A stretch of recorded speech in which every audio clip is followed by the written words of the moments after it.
అందరం ఒకసారి ద్వితీయోపదేశకాండం 11వ అధ్యాయము, ద్వితీయోపదేశకాండము 11వ అధ్యాయము.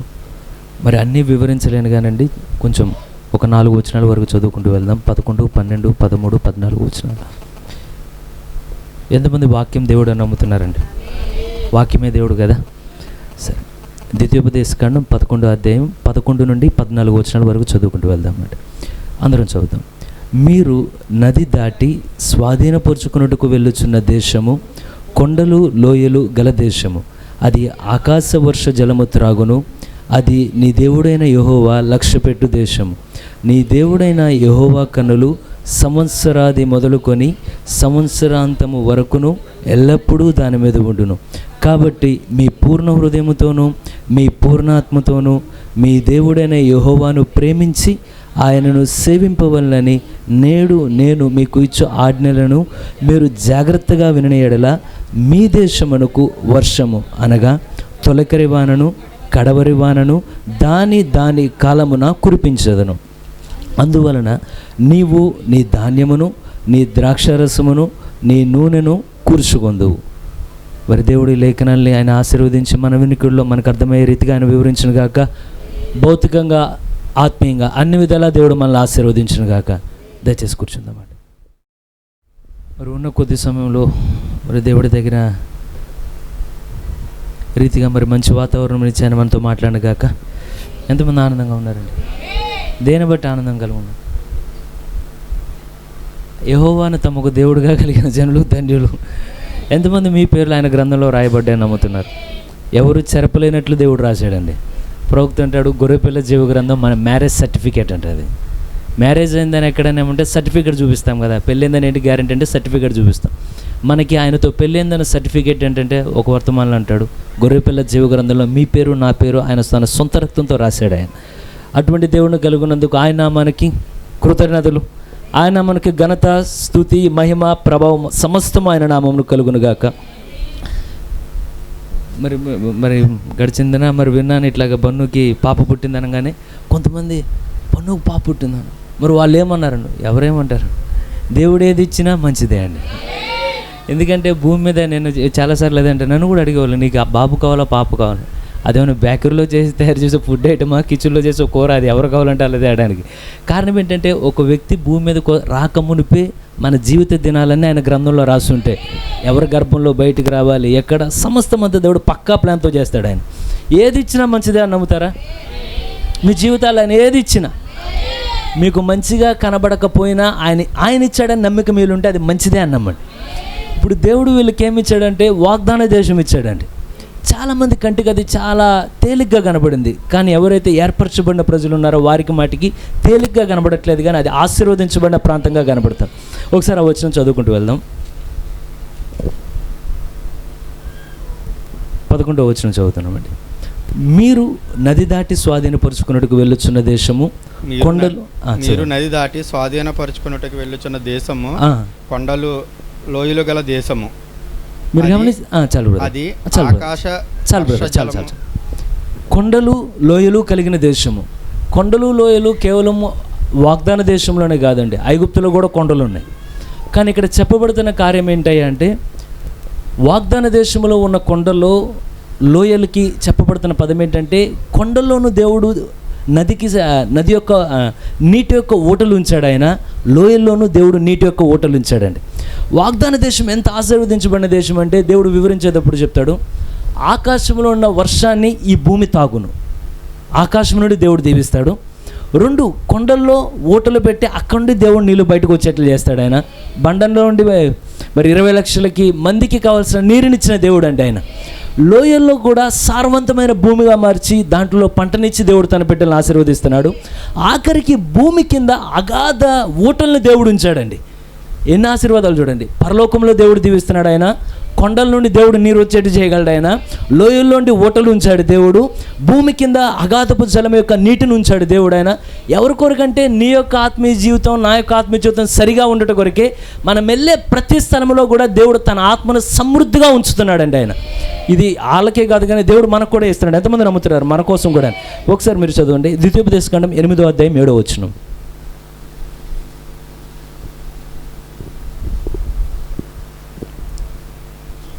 నీ దేవుడైన యెహోవా నీ దేవుడైన యెహోవా నిన్ను మంచి దేశంలో ప్రవేశపెట్టును. మంచి దేశంలో ప్రవేశపెట్టును. అది నీటి వాగులను లోయలలో నుండి కొండలలో నుండి ఎక్కడెక్కడ నుండి ఇస్తున్నాడండి నీరు దేవుడు? లోయల్లో నుండి దేవుడు ఇస్తున్నాడు, ఆయన కొండల్లో నుండి ఇస్తున్నాడు. ఆయన ఎవరికంటే తన బిడ్డలు సమృద్ధిగా భుజించి ఏం చేయాలంటే దేవుడు నీకు ఇచ్చిన ప్రతి ఆశీర్వాదాన్ని అనుభవించిన తర్వాత కడుపారా తిని మనసారా తృప్తి పొందిన తర్వాత చేతులారా ఆయనకి ఇలా ఎత్తి ప్రభువా నీవు ఇచ్చిన వాటన్నిటిని బట్టి కృతజ్ఞతలయ్యా అని చెప్పడానికి అండి. అంటే ఈ మాట అంటే నేను ఏమనుకోబాకండి, ఇది పరిశుద్ధ గ్రంథంలో ఉన్న మాటే.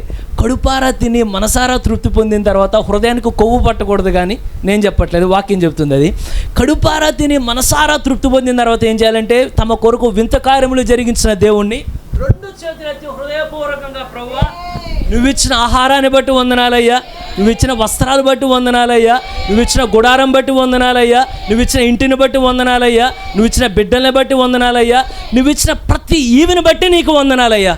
నా ప్రాణమా ఆయన చేసిన మేలులో దేనిని మరొకము. ప్రతి చిన్నదానికి మనం ఏం చేయాలంటే thank you God, thank you God, thank you God, thank you God. మీరు ఎంతమంది ప్రార్థనలో మీ అవసరతలు అడిగే వాళ్ళు ఉన్నారు? మీరందరూ అడుగుతారు కదా. దేవుడు ఇచ్చిన తర్వాత ఏం చేస్తారు? ఎవరైనా దేవుడు ఒక కార్యాన్ని మీకు ఇచ్చిన తర్వాత అంటే ఒకవేళ సడన్గా వచ్చి న్యూస్ చెప్పారు దేవుడు మీ మంచి కార్యాన్ని చేశాడు అనగానే మనం ఆనందం ఎంత పెళ్ళుబుకపోద్దంటే ప్రతి ఒక్కరికి బ్రదర్ ఇలా జరిగింది, సిస్టర్ ఇలా జరిగింది అంటాం. కానీ 1-2 నిమిషాలు సార్ మీరంతా ఆగండి, ఇచ్చింది ఎవరు? కనుక 1 నిమిషం అట్లా దేవుడి దగ్గరికి వెళ్ళి ప్రభువా నువ్వు ఇచ్చినందుకు థ్యాంక్స్ ప్రభువా. ఎందుకంటే ఆయన ఇవ్వకుండా ఏ ఆశీర్వాదం ఉండదండి. ఎంతమంది ఉన్నారు? సరే చదువుదాం 12వ వచనం. అది చదువుదాం, అందరం కలిసి చదువుదామండి. ద్వితీయోపదేశకాండం 11వ అధ్యాయం 12వ వచనం. అది ఆకాశ వర్ష జలము త్రాగును. దాన్ని అలా డిజైన్ చేసింది ఎవరంటే దేవుడే డిజైన్ చేశాడండి. మీరు గమనిస్తే ఈ భూమి మీద అనేక రకాల మట్టి ఉంటుంది. అంటే మీకు తెలుసు, నాకు కన్నా ఈ విషయం. నల్లరేగడి మట్టి అని, బంక మట్టి అని, ఇంకంటే అంకుల్ రేగడ మట్టి నాకు పూర్తిగా తెలియదండి. ఇప్పుడు మళ్ళా అంకుల్ ఎర్రమట్టి, చాలా రకాల మట్టులు ఉంటాయి. అయితే ఏ మట్టి ఏది ఉన్నా చేసిన మట్టికి దేవుడే అండి. కానీ ఆ డిజైన్ ఎవరిదంటే దేవుడే ఆ స్థలాన్ని అలా డిజైన్ చేశాడు. మీరు కానీ తర్వాత వెళ్ళి వెతకండి, ఎక్కడైతే వాగ్దాన దేశం ఉన్నదో దాన్ని మిడిల్ ఈస్ట్ అంటారు దాన్ని, ఆ ప్రాంతాన్ని.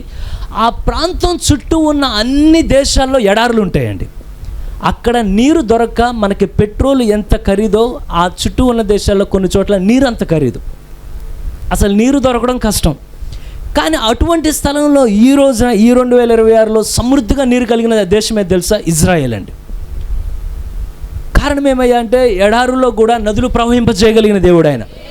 ఇదే ఇశ్రాయేల్కి కుడివైపున్న దేశాల్లో నీరు లేదు, ఎడంవైపున్న దేశాల్లో నీరు లేదు, ఆ దేశాలకి ఈ దేశాలకి నీరు లేదు. కానీ వాగ్దాన దేశంలో మటుకు దేవుడు సమృద్ధిగా నీటిని ఇచ్చాడండి. బ్రదర్ ఎవరి గురించి మాట్లాడుతున్నావు? నీరు అంటే ఆత్మీయమైన ఇశ్రాయేల్ గురించి మాట్లాడుతున్నానండి. అనేక సంఘాలు ఎండిపోయిన స్థితిలో ఉన్నాయి, కానీ దేవుడు ఈ వర్తమానాన్ని ఇచ్చిన తర్వాత ప్రతి విత్తనం పైకి రావడానికి దేవుడు సమృద్ధిగా దేవుడు నీరు మనకు అనుగ్రహిస్తున్నాడని.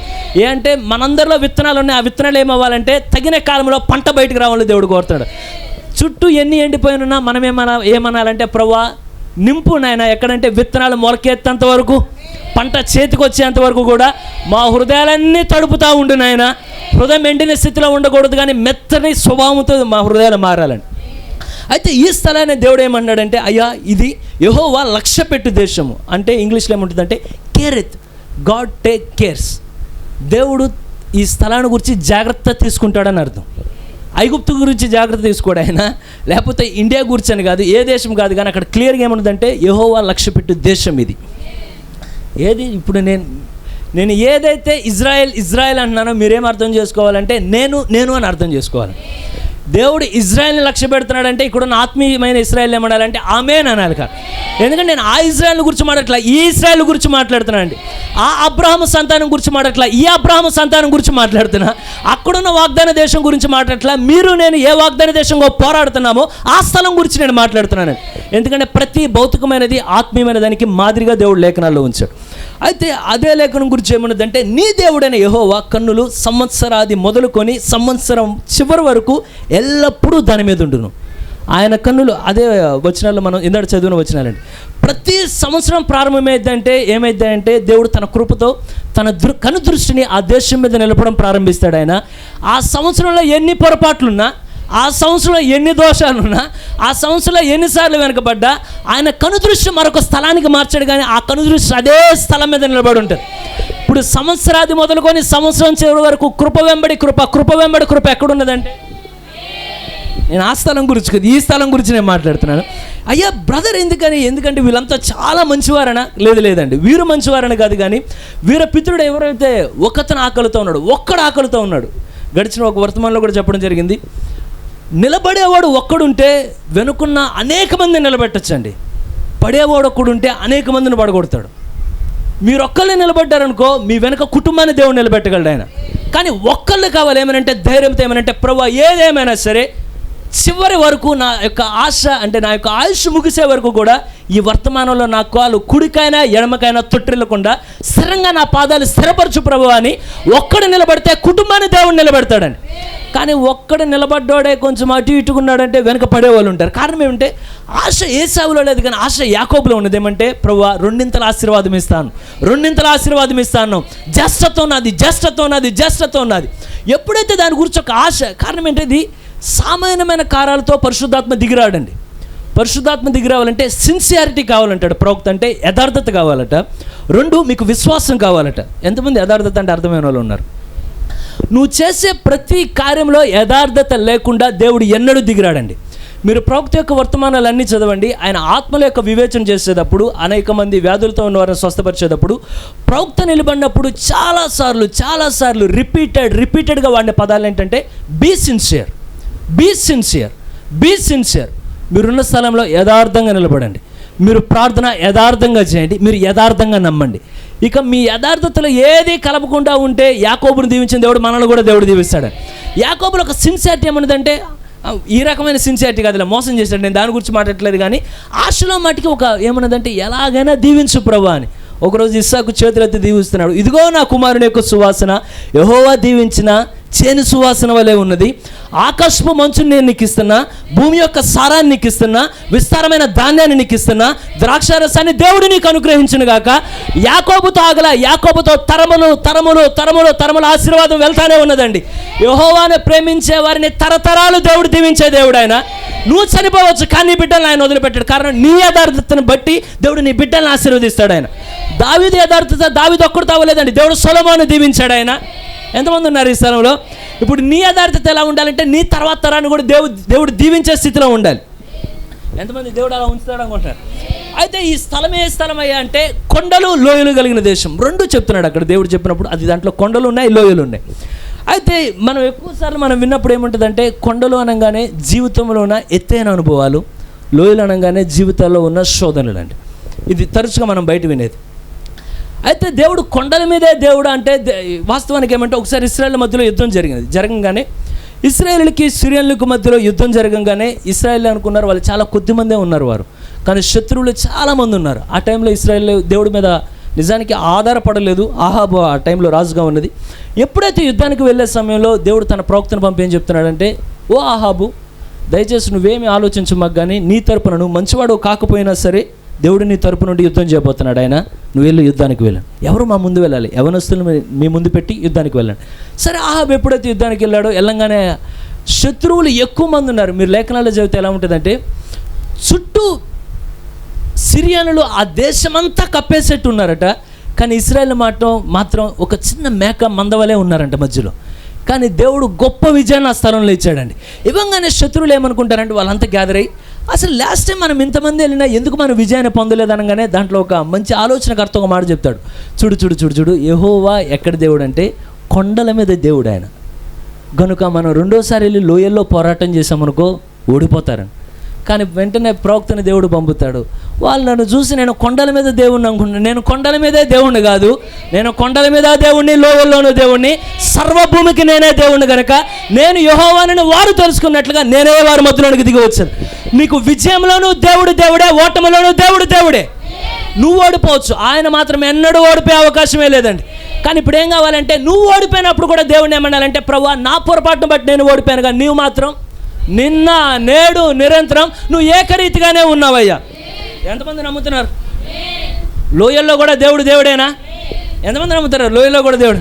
మీరు గమనించండి, దావీదు గొల్యాతును జయించింది పర్వతం మీద కాదండి, లోయలో జయించాడు.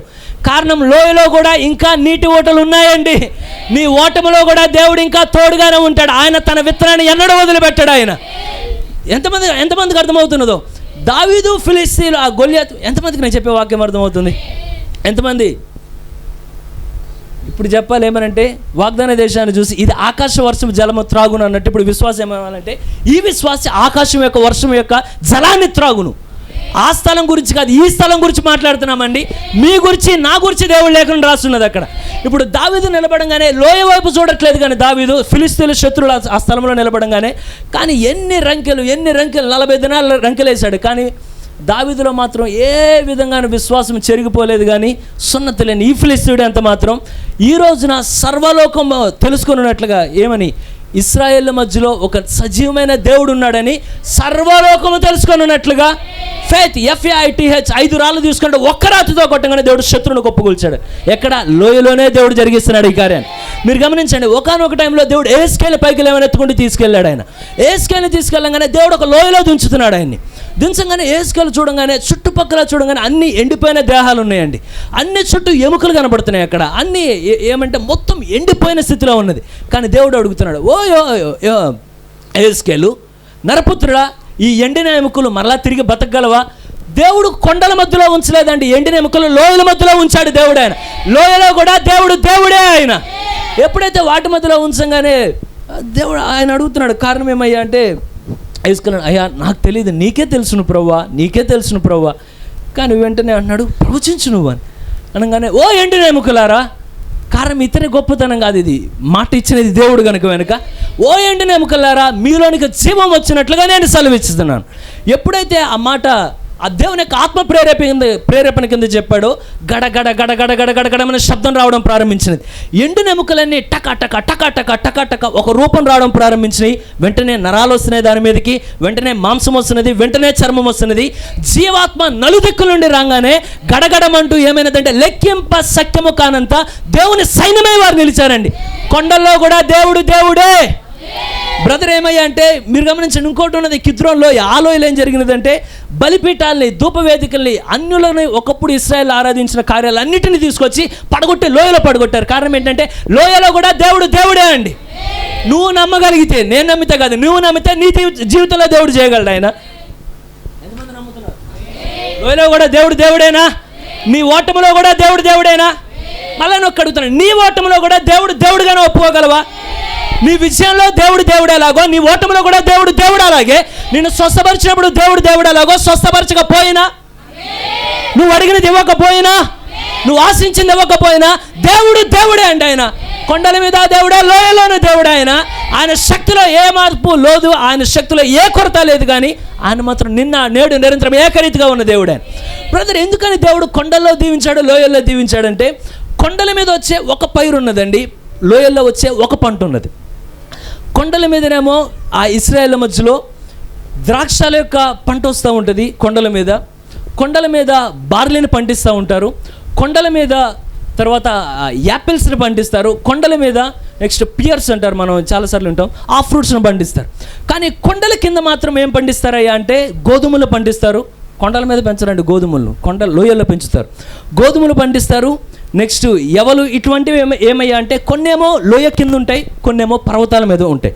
కానీ దేనినైనా దీవించేది దేవుడే అండి.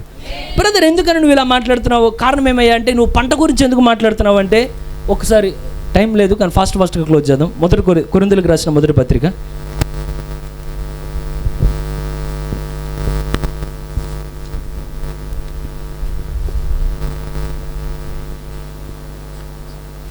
3వ అధ్యాయం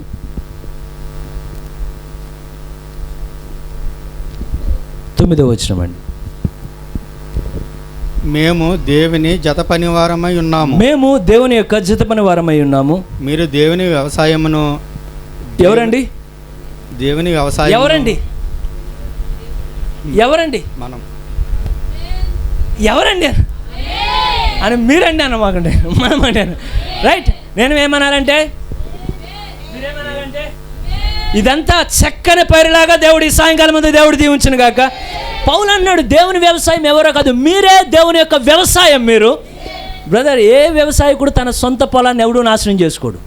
నువ్వు కానీ దేవుని వ్యవసాయం అయితే దేవుడు నిన్ను ఎన్నడూ నాశనం చేయడు. ఆయన నీ గురించి దేవుడు లక్ష్య పెట్టే దేవుడు. ఆయన ఈ రాత్రికాలంలో మరలా చెప్తున్నా, గొర్రె పిల్ల జీవ గ్రంథంలో నీ పేరుంటే 6 100 6 సరే, భూమి తలకిందులైనా సరే, నిన్ను మాత్రం దేవుడు వదిలిపెట్టే ప్రసక్తే లేదు. ఆయన లక్ష్య పెట్టే దేవుడు. ఆయన టేక్ కేర్. ఆయన ఖచ్చితంగా నీ గురించి జాగ్రత్త తీసుకుంటాడు ఆయన.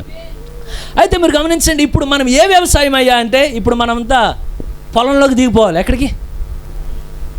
ఆ పొలంలోకి, అది ఈ పొలంలోకి.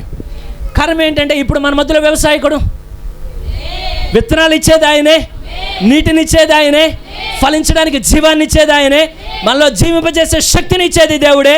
కానీ పంట ఎవరి నుండి రావాలంటే, ఆశించిన కోత ఎక్కడి నుండి రావాలంటే, ఎంతమంది ఆశించిన ఇవ్వాలని కోరుతున్నారండి. అయితే బ్రదర్, ఏమయ్యా, ఏం పంట అయ్యా అంటే, ఈరోజు రాత్రిని కూడా దేవుడు చాలా పంటను కలిగి ఉన్నాడండి. ప్రవక్త చెప్తున్నాడు, మొట్టమొదటిగా పంట అనగానే ఏ పంట రావాలన్నా ముందు విత్తనం పడాలి. విత్తనం రాకుండా అబ్రకదబ్ర ఇలాంటి ఏమీ రాదు. ఖచ్చితంగా ఒక విత్తనం పడాలి. బ్రదర్, విత్తనం ఏమయ్యా అంటే, దేవుడు దయ చూపించింది. ముందుకెళ్తాను. ప్రవక్త చెప్పిన కొన్ని, every divine promise is a seed. దేవుడు చేసిన దైవికమైన ప్రతి వాగ్దానం ఒక విత్తనం. అది ఎక్కడ ఫలించాలంటే, ఆది కాండం నుండి ప్రకటన వరకు ఉన్న ప్రతి వాగ్దానం అదొక విత్తనం. అది ఫలం కాదండి, అదొక విత్తనం. అది కానీ విత్తనం ఫలం ఎప్పుడైద్దాయి అంటే, ఆ విత్తనం నీ హృదయంలోనికి వచ్చిన తర్వాత, నువ్వు దానికి నీరు పోయడం ప్రారంభించిన తర్వాత, నువ్వు దాని గురించి జాగ్రత్త తీసుకోవడం ప్రారంభించిన తర్వాత, క్యాన్సర్ ఆ దినాల్లో కాదు, నీవు నమ్మగలిగితే చివరికాల వధువులో కూడా దేవుడు అదే శక్తిని దేవుడు ఇస్తున్నాడండి. ప్రపంచవ్యాప్తంగా ఇప్పటికీ సాక్ష్యాలు జరుగుతున్నాయి. కానీ కొంచెం మనం కళ్ళు తెరిచేమయ్యా అంటే, మనకు వచ్చే తలనొప్పి, జ్వరాలు కొంచెం విడిచిపెట్టి, ప్రభువా ఇంతకన్నా గొప్ప కార్యాలు మా మధ్యలో జరగాలి. ఎంతమంది నమ్ముతున్నారండి? మీకు లాస్ట్ టైం నా స్నేహితుడి గురించి మీరు చెప్పడం జరిగింది, ప్రార్థించమని చెప్పి. గడిచిన ఒకరోజు నేను వెళ్ళడం జరిగింది. దేవుడు అనుకూలపరిచాడు. అక్కడికి వెళ్ళిన తర్వాత అతను చెప్పేటప్పుడు చాలా ధైర్యంగా చెప్పానండి. అతను చెప్పాడు 6 లక్షలు ఖర్చు అయింది అతనికి, ఇంకా 2 లక్షలు మెడిసిన్కి ఖర్చు అవుద్ది అతనికి. అతను పూర్తిగా అలా కూర్చొని ఉన్నాడు, మంచం మీద నుంచొని మాట్లాడుతుంటే ఇలా నీళ్లు కారిపోతున్నాయి. వాడు అసలు అలా ఉండడు. కానీ అక్కడ నుంచున్నప్పుడు అతనికి చెప్పే విషయంలో దేవుడు నాకు ఇంత మాత్రం కూడా భయం ఇవ్వలేదండి. ఏం చెప్పానంటే, నా నమ్మిక కాదు ఇది, నా గొప్పతనం కాదు, నిన్ను ఈ స్థితిలో కూడా దేవుడు లేపడం మాకైతే గొప్ప కార్యం కాదు. అది ఇంతకన్నా గొప్ప కార్యాలు మేము మధ్యలో చూసాం కనుక, ఈ స్థితిలో కూడా దేవుడిని లేపగలిగిన దేవుడు ఆయన.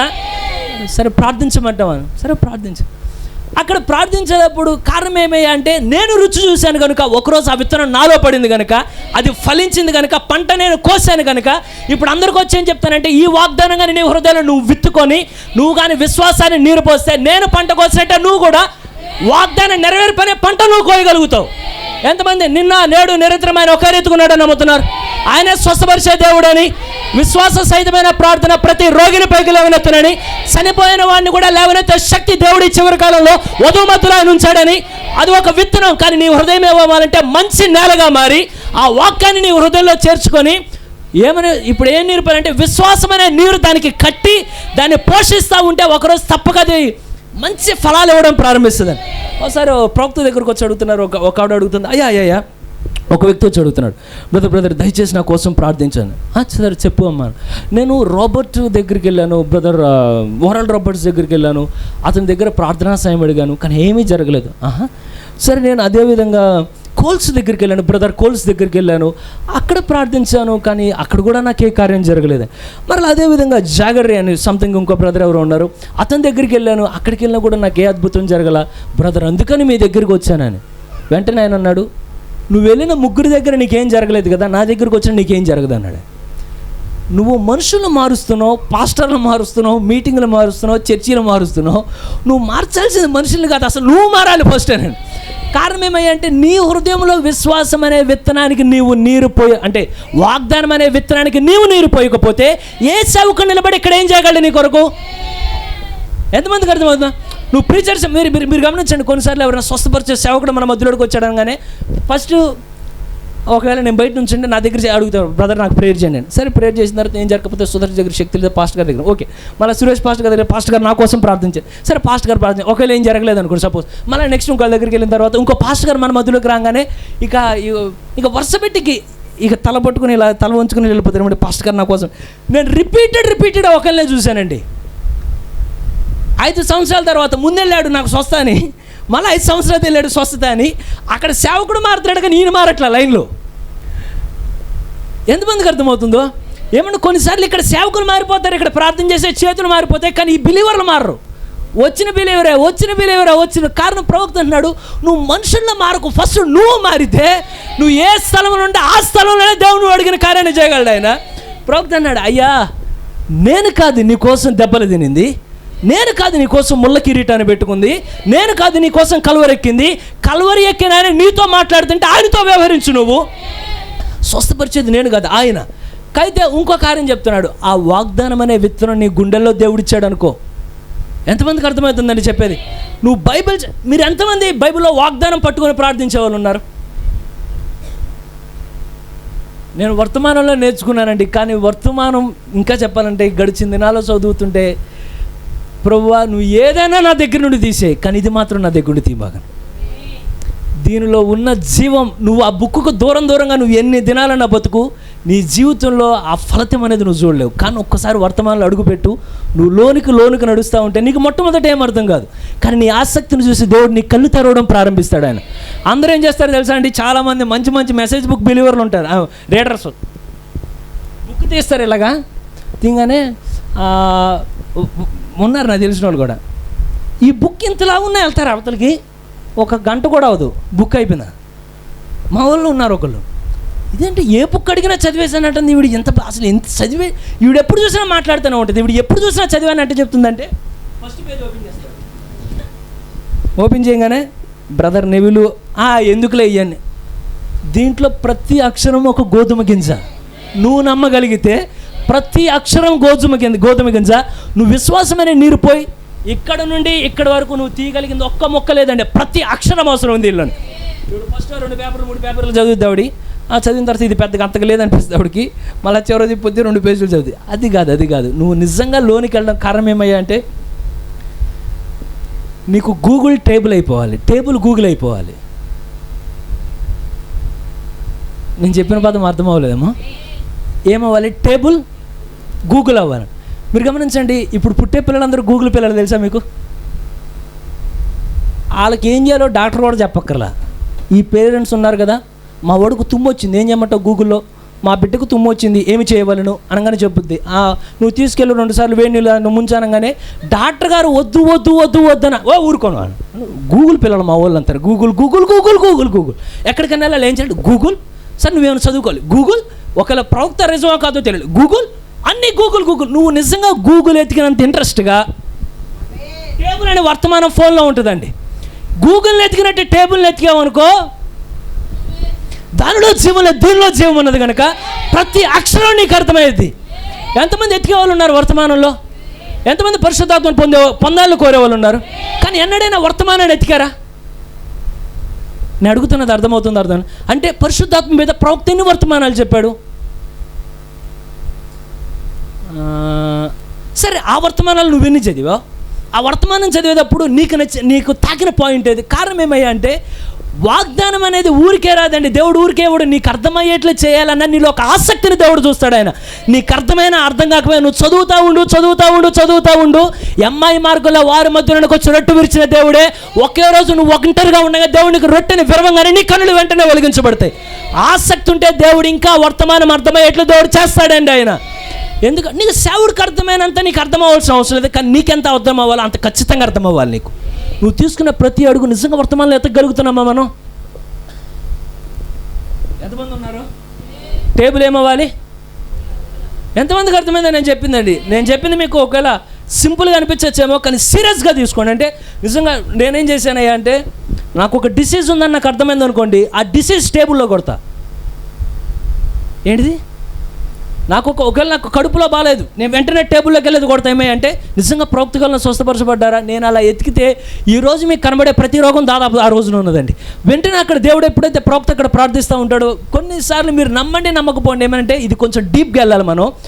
మెసేజ్లో ప్రవక్త యొక్క స్వరం, ప్రవక్త లేడు కానీ ఇంకా శక్తి అయితే ఇంకా ఉన్నదండి. అది కొన్నిసార్లు దెయ్యాలు పట్టిన వాళ్ళు ఉన్నప్పుడు ప్రవక్త యొక్క ఆడియో ఓపెన్ చేస్తారు, ఆ స్వరం వస్తూ ఉంటే ఆత్మలు ఇంకా కదులుతూ ఉంటాయి. మీకు ఇంకా సాక్ష్యం చెప్పండి. ఎంతమందికి బ్రదర్ వెయిన్ లాస్ అని తెలుసు అండి? పాస్టర్ వెయిన్ లాస్ సువార్థికుడు, ఆయన మంచి ప్రీచర్. ఆయన ఒక రోజున చర్చిలో ఒక్కడే ఇంటిలో కూర్చొని వాక్యం చదువుతున్నాడంట. ఆయన ఇలా చదువుతూ ఉండి మన ఇండియాలో మంచిగా బలంగా వాడబడ్డాడు ఆయన. నిజం, మీకు టేబుల్ గూగుల్ లాగా అయిపోయి గూగుల్ మీద ఆధారపడ్డంతగా టేబుల్ మీద ఆధారపడితే చాలా వాటికి పరిష్కారం ఇక్కడే దొరుకుద్దండి. శక్తి, దేవుని శక్తి ఎలా కావాలంటే దాంట్లో దేవుని శక్తి ఎతకండి. ఎలా వస్తుంది? నీ జీవితం దానికి తగ్గట్టు మార్చు. దానిలో ఉన్న విత్తనం పైకి ఖచ్చితంగా వచ్చి తెరవలసినదే. అది కారణం, పలుకబడిన వాక్యం వెనుకున్నది దేవుడే అండి, వ్రాయబడిన వాక్యం వెనుకున్నది దేవుడే. ఆయన ఎప్పుడైతే బ్రదర్ వెయిన్ లాస్లో ఆయన సిద్ధపడతా షూ అన్నీ వేసుకుంటూ ఉండగానే ఒక పక్కన ప్రవక్త ఆత్మలు వివేచన చేసిన కార్యం ఆడియో ఒక పక్కన వస్తూ ఉన్నది. అని ఇలా వింటూ ఉండగానే అనుకున్నాడంట, ఈయన మంచి ప్రీచర్ కానీ సడన్గా ఎందుకు ఒక థాట్ వచ్చిందంటే, ఏమనంటే ఆయన ఇలాగ ఆత్మలు వివేచన చేస్తున్నాడు, ఇదేమైనా ముందే తెలిసిపోయిద్దా అనుకున్నాడంట. ఎప్పుడైతే ఈ మాట అనుకున్నాడో వెంటనే దాంట్లో వస్తున్నదంట, దాంట్లో please rebuke the spirit of doubt from you అని, నీలో ఉన్న అనుపమ ఆత్మను బయటికి పిలువను. కారణం, అక్కడ పనిచేసిన ఆత్మే మళ్ళా టేబుల్లో ఆ వర్తమానం వస్తే మళ్ళీ తిరిగి అదే ఆత్మ పనిచేస్తుంది. వర్తమానం జనాలు అనుకున్న దానికన్నా చాలా ఉన్నతమైన స్థాయిలో ఉన్నదండి.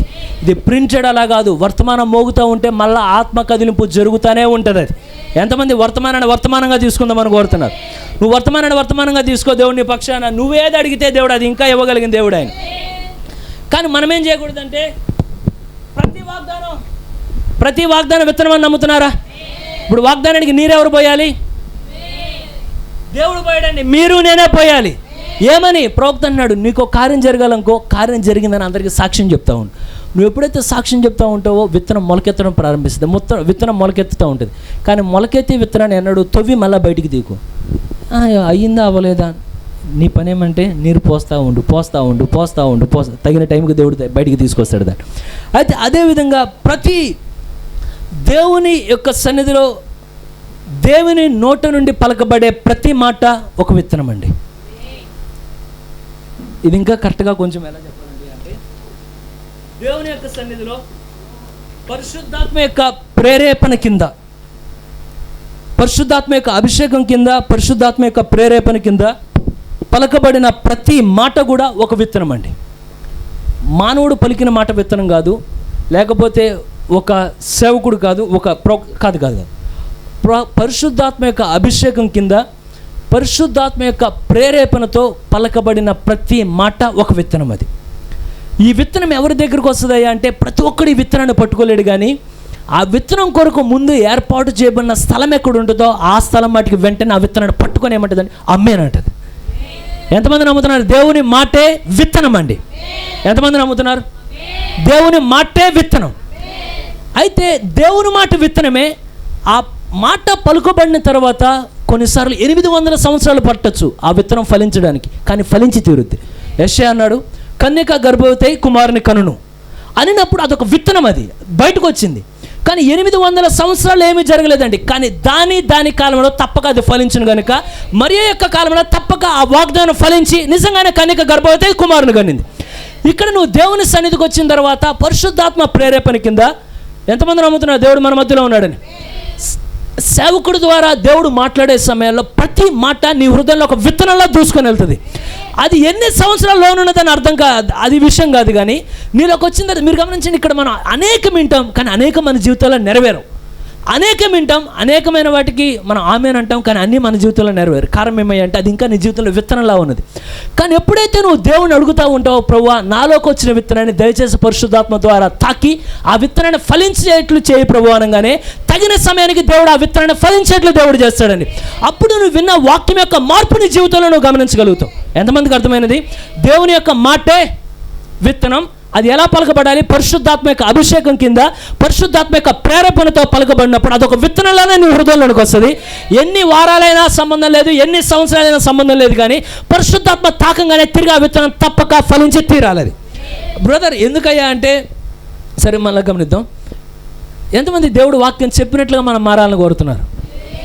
ఇప్పుడు ఇక్కడ చెప్పబడేది విత్తనమే అండి. విత్తనంలో జీవింపజేసే శక్తి ఉన్నది. అది అన్ని హృదయాల్లో ఫలించదు, కానీ ఎవరైతే పరిశుద్ధాత్మతో తడపబడతా ఉంటారో ఇప్పుడు ఏమవ్వాలంటే, అయ్యా కొండల మీద నీటి ఓటలు ఇచ్చేవాడు నీవే, లోయల్లో నీటి ఓటలు ఇస్తున్న దేవుడు నీవే, ఎడారిలో నదులు ప్రవహింపజేయుచున్న వాడు నీవే, ఎండిన స్థలాల్లో సలేరు ప్రవహించుచున్న దేవుడు నీవే. నా హృదయంలో పడిన ఈ విత్తనం ఫలించినట్లుగా ఎండిన ఈ భూమిని దయచేసి నీ నీటితో తడుపునాయన అంటే, ఈ ఎండిన విత్తనం మళ్ళా ఫలించేట్లు దేవుడు చేయగలడండి. అప్పుడు విన్న వాక్యం నీ జీవితంలో రుజువడం ప్రారంభిస్తుంది. అయితే ప్రవక్త ఇంకో మాట చెప్పాడు, నీ ఆయుష్కాలం కూడా ఒక విత్తనం అట. నువ్వు భూమి మీద ఎన్ని దినాలైతే నువ్వు ఇక్కడ గడుపుతూ ఉన్నావో అది కూడా ఒక విత్తనం. ఎందుకయ్యా అంటే, ఈ విత్తనానికే ఒకరోజు కోత దేవుడు కోయబోతున్నాడు ఆయన. బ్రదర్ ఫైనల్గా ఇంకోటి ఏం చెప్పాలనుకుంటున్నానంటే, మీరే ఒక విత్తనం అండి. ఎవరు? మీరే ఒక విత్తనం. కారణం ఏమయ్యా అంటే, పొలంలో ఆ వ్యక్తి వేసుకుంటూ వెళ్ళేటప్పుడు మంచి గోధుమలు దేవుడు వేసుకుంటూ వెళ్ళాడు. ఆయన వెనకొకడు గురుగులను వేసుకుంటూ వెళ్ళాడు. కానీ ఇప్పుడు మనం ఆయన చేతిలో ఉండి పడిన గురుగులం కాదు, కానీ మనం ఆయన చేతిలో ఉండి పడిన గోధుమలండి. అయితే ఈ గోధుమలు ఈరోజు ఒక పంట దేవుని యొక్క వ్యవసాయం పైకి రావాలంటే తప్పక ఈ గోధుమ కూడా దేవుని యొక్క ఆత్మ చేత తాకబడితేనే తప్ప ఏ గోధుమ పైకి రాదు.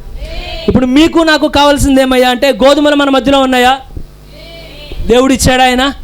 ఎంతమంది నాలో ఒక విత్తనం ఉన్నదని నమ్ముతున్నారు? మీలో ఒక విత్తనం ఉన్నదని నమ్ముతున్నారు? ఆ విత్తనం దేవుడే పెట్టాడని నమ్ముతున్నారు. కానీ ఈ విత్తనం బయటికి రావాలంటే మనకేం కావాలి అంటే, దేవుని యొక్క పరలోక సన్నిధి నుండి వచ్చే ఆకాశ జలం మనకు అవసరం అండి, నీటి ఊటలు మనకు అవసరం అండి, నదిలోని నీరు అవసరం అండి. ఈ విత్తనం ఫలించి క్రీస్తు యొక్క రూపంలోనికి మనం బయటికి రావాలి. ఎంతమంది? సరే, ఎంతమంది మీరు తడపడాలని కోరుతున్నారు? అయితే దేవుడు నేను తడపాలంటే తప్పక నువ్వు పరీక్షించబడాలి. సీడ్ మస్ట్ బి టెస్టెడ్ అంటాడు ప్రవక్త. అర్థం ఏంటి అంటే, విత్తనం తప్పక పరీక్షించబడాలి. మీరు గమనించండి, ఏలియా వెనక ఎలీషా వెళ్తా ఉండగానే ఎలీషాకు ఫస్ట్ నుండి ఏమున్నదంటే, ఏ విధంగానైనా ఏలియా మీద ఉన్న ఆత్మని పొందుకోవాలి. ఏలియా మీద ఉన్న కారణం ఏమయ్యా అంటే, ఎలీషాలో ఒక విత్తనం ఉన్నది. నీలో విత్తనం పెట్టిన అదే దేవుడు ఎలీషాలో ఒక విత్తనాన్ని పెట్టాడు ఆయన. ఎప్పుడైతే ఎలీషాలో ఈ ఆశ ఉన్నదో 10 సంవత్సరాలు ఏలియా వెనక తిరుగుతున్నాడు, గిన్నెలు కడుగుతున్నాడు, బట్టలు ఉతుకుతున్నాడు, వెనక సేవ చేస్తూ ఉన్నాడు. కానీ ఎప్పుడైతే ఈ ఎలీషా వెళ్తా ఏలియాతో ఉండగానే ఏలియా వెంటనే అన్నాడు వెనక్కి తిరిగి ఎలీషాతో, ఎలీషా దేవుడు నన్ను గిల్గాలి గెలమని చెప్పాడు. కానీ ఆయన అన్నాడు, యెహోవా జీవము తోడు, నీ జీవము తోడు, నేను గిల్లగాల్లో ఆగను, కానీ నువ్వు ఏ స్థలానికి వెళ్తే నేను కూడా అదే స్థలానికి వస్తాను.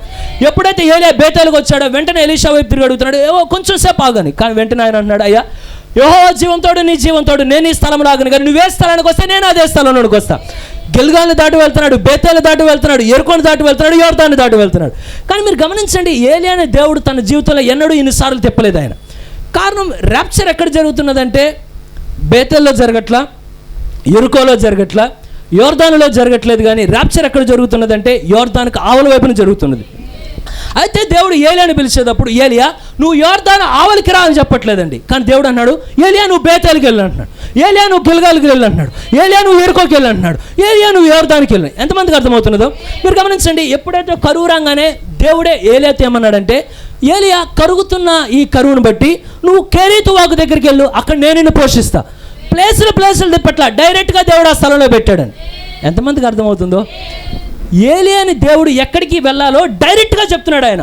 ఇప్పుడు కరువు రాబోతున్నది కనుక కెరీతు వాగు దగ్గరికి వెళ్ళు, దేవుడు అక్కడ నిన్ను కాకోలం చేత నిన్ను పోషించబోతున్నా.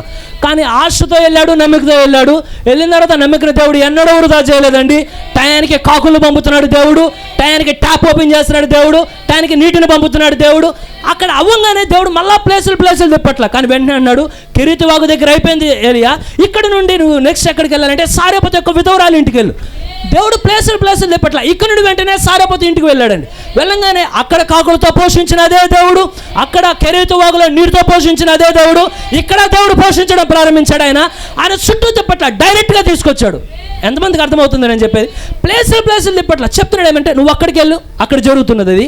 అక్కడ నుండి అడుగుతున్నాడు. దేవుడు ఏమన్నాడంటే, ఓ ఏలియా, ఇక్కడ నుండి నువ్వు కర్మేలు పర్వతం మీదకి వెళ్ళు. కారణం ప్రజలు 2 తలంపులతో ఉన్నారు, ఎవరు దేవుడు ఎవరు దేవుడు అని. ఇక మీదట 2 తలంపులతో ఉండకూడదు కానీ అనగానే కరిమేల పర్వతం దగ్గరికి వెళ్ళాడు. ఇంకా మీరు ఎన్ని దినాలు 2 తలంపుల మధ్యలో ఉందరు, యెహోవా దేవుడో బయలుదేవుడో తెలుసుకుందాం రండి అని. కారణం దేవుడు పంపాడండి ఆ స్థలానికి. అక్కడ నిలబడినప్పుడు ఏ భయం లేకుండా చెప్తున్నాడు, యెహోవా దేవుడో బయలుదేవుడో తెలుసుకుందామని. ప్రార్థించగానే దేవుడు తన శక్తితో దేవుడు అక్కడ ఆయన ఏ కారణం కొరకు పంపాడో ఆ కారణాన్ని నెరవేర్చాడు దేవుడు. అక్కడ నుండి హోరేబు పర్వతం మీదకి పిలిచాడు ఆయన. పిలవగానే అక్కడ భూకంపం వస్తున్నది, మెరుపులు వస్తున్నవి, దవి వస్తున్నది. కానీ దేవుడు ఆ స్థలంలో మాట్లాడలే, కానీ చాలా నిశ్శబ్దంగా, ఏలియా ఇచ్చట నువ్వేమి చేయొచ్చున్నావు దేవుడు డైరెక్ట్గా చెప్తున్నాడు. ఏలియా డైరెక్ట్గా వెళ్తున్నాడు. కానీ ఈ స్థలంలో వాటికి దేవుడు డైరెక్ట్గా తీసుకురావట్లేదండి. యోర్దాను అవతల రాప్చర్ జరగాలంటే దేవుడు ఏమన్నాడంటే యోర్దానికి వెళ్ళని చెప్పట్లా. ఏలియా నువ్వు బేతేలుకి వెళ్ళి అన్నాడు. బేతేలుకి వెళ్ళి ప్రభు ఏం చేయమంటావు అంటే బేతేలు కాదు నువ్వు నెక్స్ట్ ఎరుకకి వెళ్ళి అన్నాడు. ఎరుకోకి వెళ్ళి ప్రభు ఇక్కడ కాదు యోర్దానికి వెళ్ళి ఇక్కడ కాదు ఇక్కడ. బ్రదర్ దేనికయ్యా అంటే ఖచ్చితంగా వెనుకున్న విత్తనం పరీక్షించబడాలండి. ఏ విత్తనం? ఏలియా ఒక్కడే కాదు, ఇప్పుడు ఏలియా వెనుక పరిశుద్ధాత్మను పొందబోయే ఒక విత్తనం వెనకాల ఉన్నదండి. ఆ విత్తనమే ఎలీషా. ఏలియా మీద ఉన్న అదే అభిషేకం ఎలీషా మీదకి రావాలి. ఎంతమంది క్రీస్తు మీద ఉన్న అదే ఆత్మ, అదే శక్తి, అదే బలం ప్రభువా మా అందరూ హృదయాల్లో కుమ్మరించండి నాయన. ఎంత 2 మా మీదకి కావాలి ప్రభువా. ఏ శోధన ఎలా ఉన్నది? 2 ఉన్నది. పాపం ఎలా ఉన్నది? 2 ఉన్నది. పోరాటం ఎలా ఉన్నది? 2 ఉన్నది. ఇప్పుడు ఆత్మ ఎలాగా ఉంటే 2 మాకు దయచేయండి నాయన. ఏలియా ఒక్కడే కాదు, నేను దీవించబడాలి. ఏలియా ఒక్కడి మీద నీ హస్తం కాదు, నా మీద నీ హస్తం ఉండాలి. ఏలియా ఒక్కడే దేవుని మనిషి కాదు, నేను కూడా దేవుని మనిషినే, నేను కూడా దైవజనుడినే, నేను కూడా దేవుని యొక్క విత్తనాన్నే కనుక ఆ విత్తనాన్ని తడిపిన అదే మీరు ఈ విత్తనాన్ని కూడా తడిపి తీరాలి ప్రభువా. ఎప్పుడైతే అడుగుతూ ఉండగానే చూడండి, ప్రతిసారి ఎలీషా ఏమన్నాడంటే, ఏలియా ఏం ట్రై చేస్తున్నాడంటే ఖర్చు every seed must be tested. ప్రతి విత్తనం తప్పక పరీక్షించబడాలండి. దేవుడు ఆత్మనిస్తే నువ్వు కూడా తప్పక పరీక్షించబడితేనే విత్తనం మొరబెడితే దేవుడు నీటిని ఇస్తాడు. ఆయన మొరపెట్టకుండా ఎన్నడూ నీటిని ఇవ్వడండి ఆయన. మీరు గమనించండి, ఎప్పుడైతే స్థలాలు తిప్పంగానే కారణం ఏమంటే కొన్నిసార్లు దేవుడు నిన్ను పరీక్షించాలని కోరుతాడు. నీతి కాదని చెప్తాడు ఆయన. ఎంతమందికి అర్థమైనదో? ఎవరిది? మీరేమో మీదే కానీ మీది కాదని చెప్తాడు ఆయన. ఎంతమందికి అర్థమైందో? మళ్ళీ అడగచ్చా? ఎవరిది? ఇంకొంచెం గట్టిగా. కానీ ఎవరిది కాదని చెప్తాడు ఆయన, నీది కాదన్నట్టు చెప్తాడు ఆయన. కారణం ఏమయ్యంటే సీడ్ మస్ట్ బి టెస్టెడ్. ఖచ్చితంగా విత్తనం పరీక్షించబడాలి. మీరు గమనించండి, ఏలీషానికి మాత్రం ఏలియా మాట రానివ్వట్ల. ఇక్కడాగు అన్నాడు. కారణం మీరు గమనించండి, ఎప్పుడైతే యేసు ప్రభు ఆయన సురఫెనిక స్త్రీ వద్దకు వెళ్ళిన సమయంలో సీదు తూరు అనే స్థలాల్లోనికి ఆయన వెళ్ళాడని. ఆయన వెళ్ళే సమయానికి సురఫెనిక స్త్రీ ఇంటి దగ్గరికి రాగానే ఆ స్థలాల్లో ఆయన తిరిగేటప్పుడు మీరు గమనిస్తే వాస్తవానికి తూరు సిదోన్ అనే ప్రాంతాల్లో దేవుడు అనేకమైన అద్భుతాలు దేవుడు జరిగించలేదండి. అక్కడ స్వస్థపరచబడింది ఒకే ఒక అన్యురాలు. కానీ ఒక్క అన్యురాలు కొరకు దేవుడు ఆ దిక్కునికి వెళ్ళాడు. కారణం దేవుడు ఎన్నడైనా ఒక మార్గంలో వెళ్ళాడంటే ఏదో జరుగుద్దని అర్థం అండి. సమరయ ప్రాంతంలో వెళ్ళాడంటే ఒక స్త్రీ ఉందని అర్థం అక్కడ. ఎరుకోకి వెళ్ళాడంటే ఒక గుడ్డివాడు ఉన్నాడని అర్థం అక్కడ. మేడి చెట్టు కిందకి వెళ్ళాడంటే ఒక జక్కయ్య ఉన్నాడని అర్థం. ఈరోజు ఇక్కడికి వచ్చాడంటే ఎవరో ఉన్నారని అర్థం. వర్తమానం రూట్ మారిందంటే దేవుడు ఎవరో తాకాడని అర్థం, ఎవరితోనో మాట్లాడుతానని అర్థం. దేవుడు చేసే ప్రతి మాట వెనుక, ప్రతి నడక వెనుక ఒక ఉద్దేశం అనేది ఉంటుందండి. దేవుడు ఎందుకు నడుపుతున్నాడయ్యా అంటే సురఫెనిక స్త్రీ దగ్గరికి రాగానే ఆ స్త్రీ అక్కడ అడుగుతున్నది. అపవిత్రాత్మ పడితే మామూలు పరిస్థితి ఉండదు. ఆ స్త్రీ నలిగిపోతుంది ఆ చిట్టుబిడ్డ. కానీ తల్లి పరిగెత్తప్పుడు విన్నదంటే ఏమనంటే యేసుప్రభు ఈ స్థలంలో రానే ఉన్నాడు, యేసుప్రభు ఈ స్థలం ఈ దారిలో రానే ఉన్నాడు. ఎప్పుడైతే విన్నదో తనకున్న ఆశలు మొత్తం ఏమనుకున్నదంటే ఇక దేవా నీ దగ్గర తప్ప ఇంకెక్కడ దొరకదని. ఎప్పుడైతే సురఫెనిక స్త్రీ యేసుప్రభు వెనక రాగానే వెనకొచ్చి అడుగుతున్నది, దావీదు కుమారుడా దయచేసి నన్ను కౌరునించుము, నా కుమార్తె అనారోగ్యంతో దెయ్యం పట్టిన స్థితిలో ఉన్నది. ఆ రోజున ఆశీర్వాదం ఎవరిదయ్యా అంటే ఆవిడ యొక్క విశ్వాస ప్రకారం తప్పక ఆవిడదే అండి. కానీ దేవుడు వెంటనే ఆమె నీదని చెప్పట్లేదు ఆయన. కానీ ఆయన ఏమంటే అసలు ఏం విన్నట్టు పట్టించుకోండి. కారణం సీడ్ మస్ట్ బి టెస్టెడ్. విత్తనం తప్పక పరీక్షించబడాలి. నిన్ను ఆపినా నువ్వేమన్నా అంటే ప్రభా నాదే అనాలి, నువ్వు నీది కానట్టు కనబడ్డా నాదే అనాలి. సురఫెనిక స్త్రీని దేవుడు పరీక్షిస్తున్నాడు ఆయన. నిజంగా ఈ ఆశీర్వాదానికి వీడు యోగ్యురాలేనా? నిజంగా ఈ రోజున దేవుడు పరిశుద్ధ గ్రంథంలో ఈ ప్రతి విత్తనం ఫలించడానికి నీ హృదయం యోగ్యమైనదేనా? బ్రదర్, నీ హృదయం యోగ్యమైతే నిన్ను ఎవడో ఆపలేడు. నువ్వేమంటావు? ప్రభా నాదే ప్రభా. ఎప్పుడైతే స్థలాలు దాటుతూ ఉండగానే ఆవిడ అరుస్తున్నది, ప్రభా దయచూపు, ప్రభా కరుణించుము. ఆయన వెంటనే తిరిగి అమ్మ నీ విశ్వాసం నిన్ను స్వస్థపరిచిందని చెప్పలేదు ఆయన. కానీ వెంటనే తిరిగి అన్నాడు, నేను ఇశ్రాయేల్లో నశించిపోవచ్చున్న గొర్రెల యొద్దకే పంపబడ్డాను కానీ అన్యజనులో ఉన్న మీ కొరకు నేను ఎవరి కొరకు పంపబడలేదు, మరి ఎవరి కొరకు నేను పంపబడలేదు అనగానే సీడ్ మస్ట్ బి టెస్టెడ్. విత్తనం తప్పక పరీక్షించబడాలి.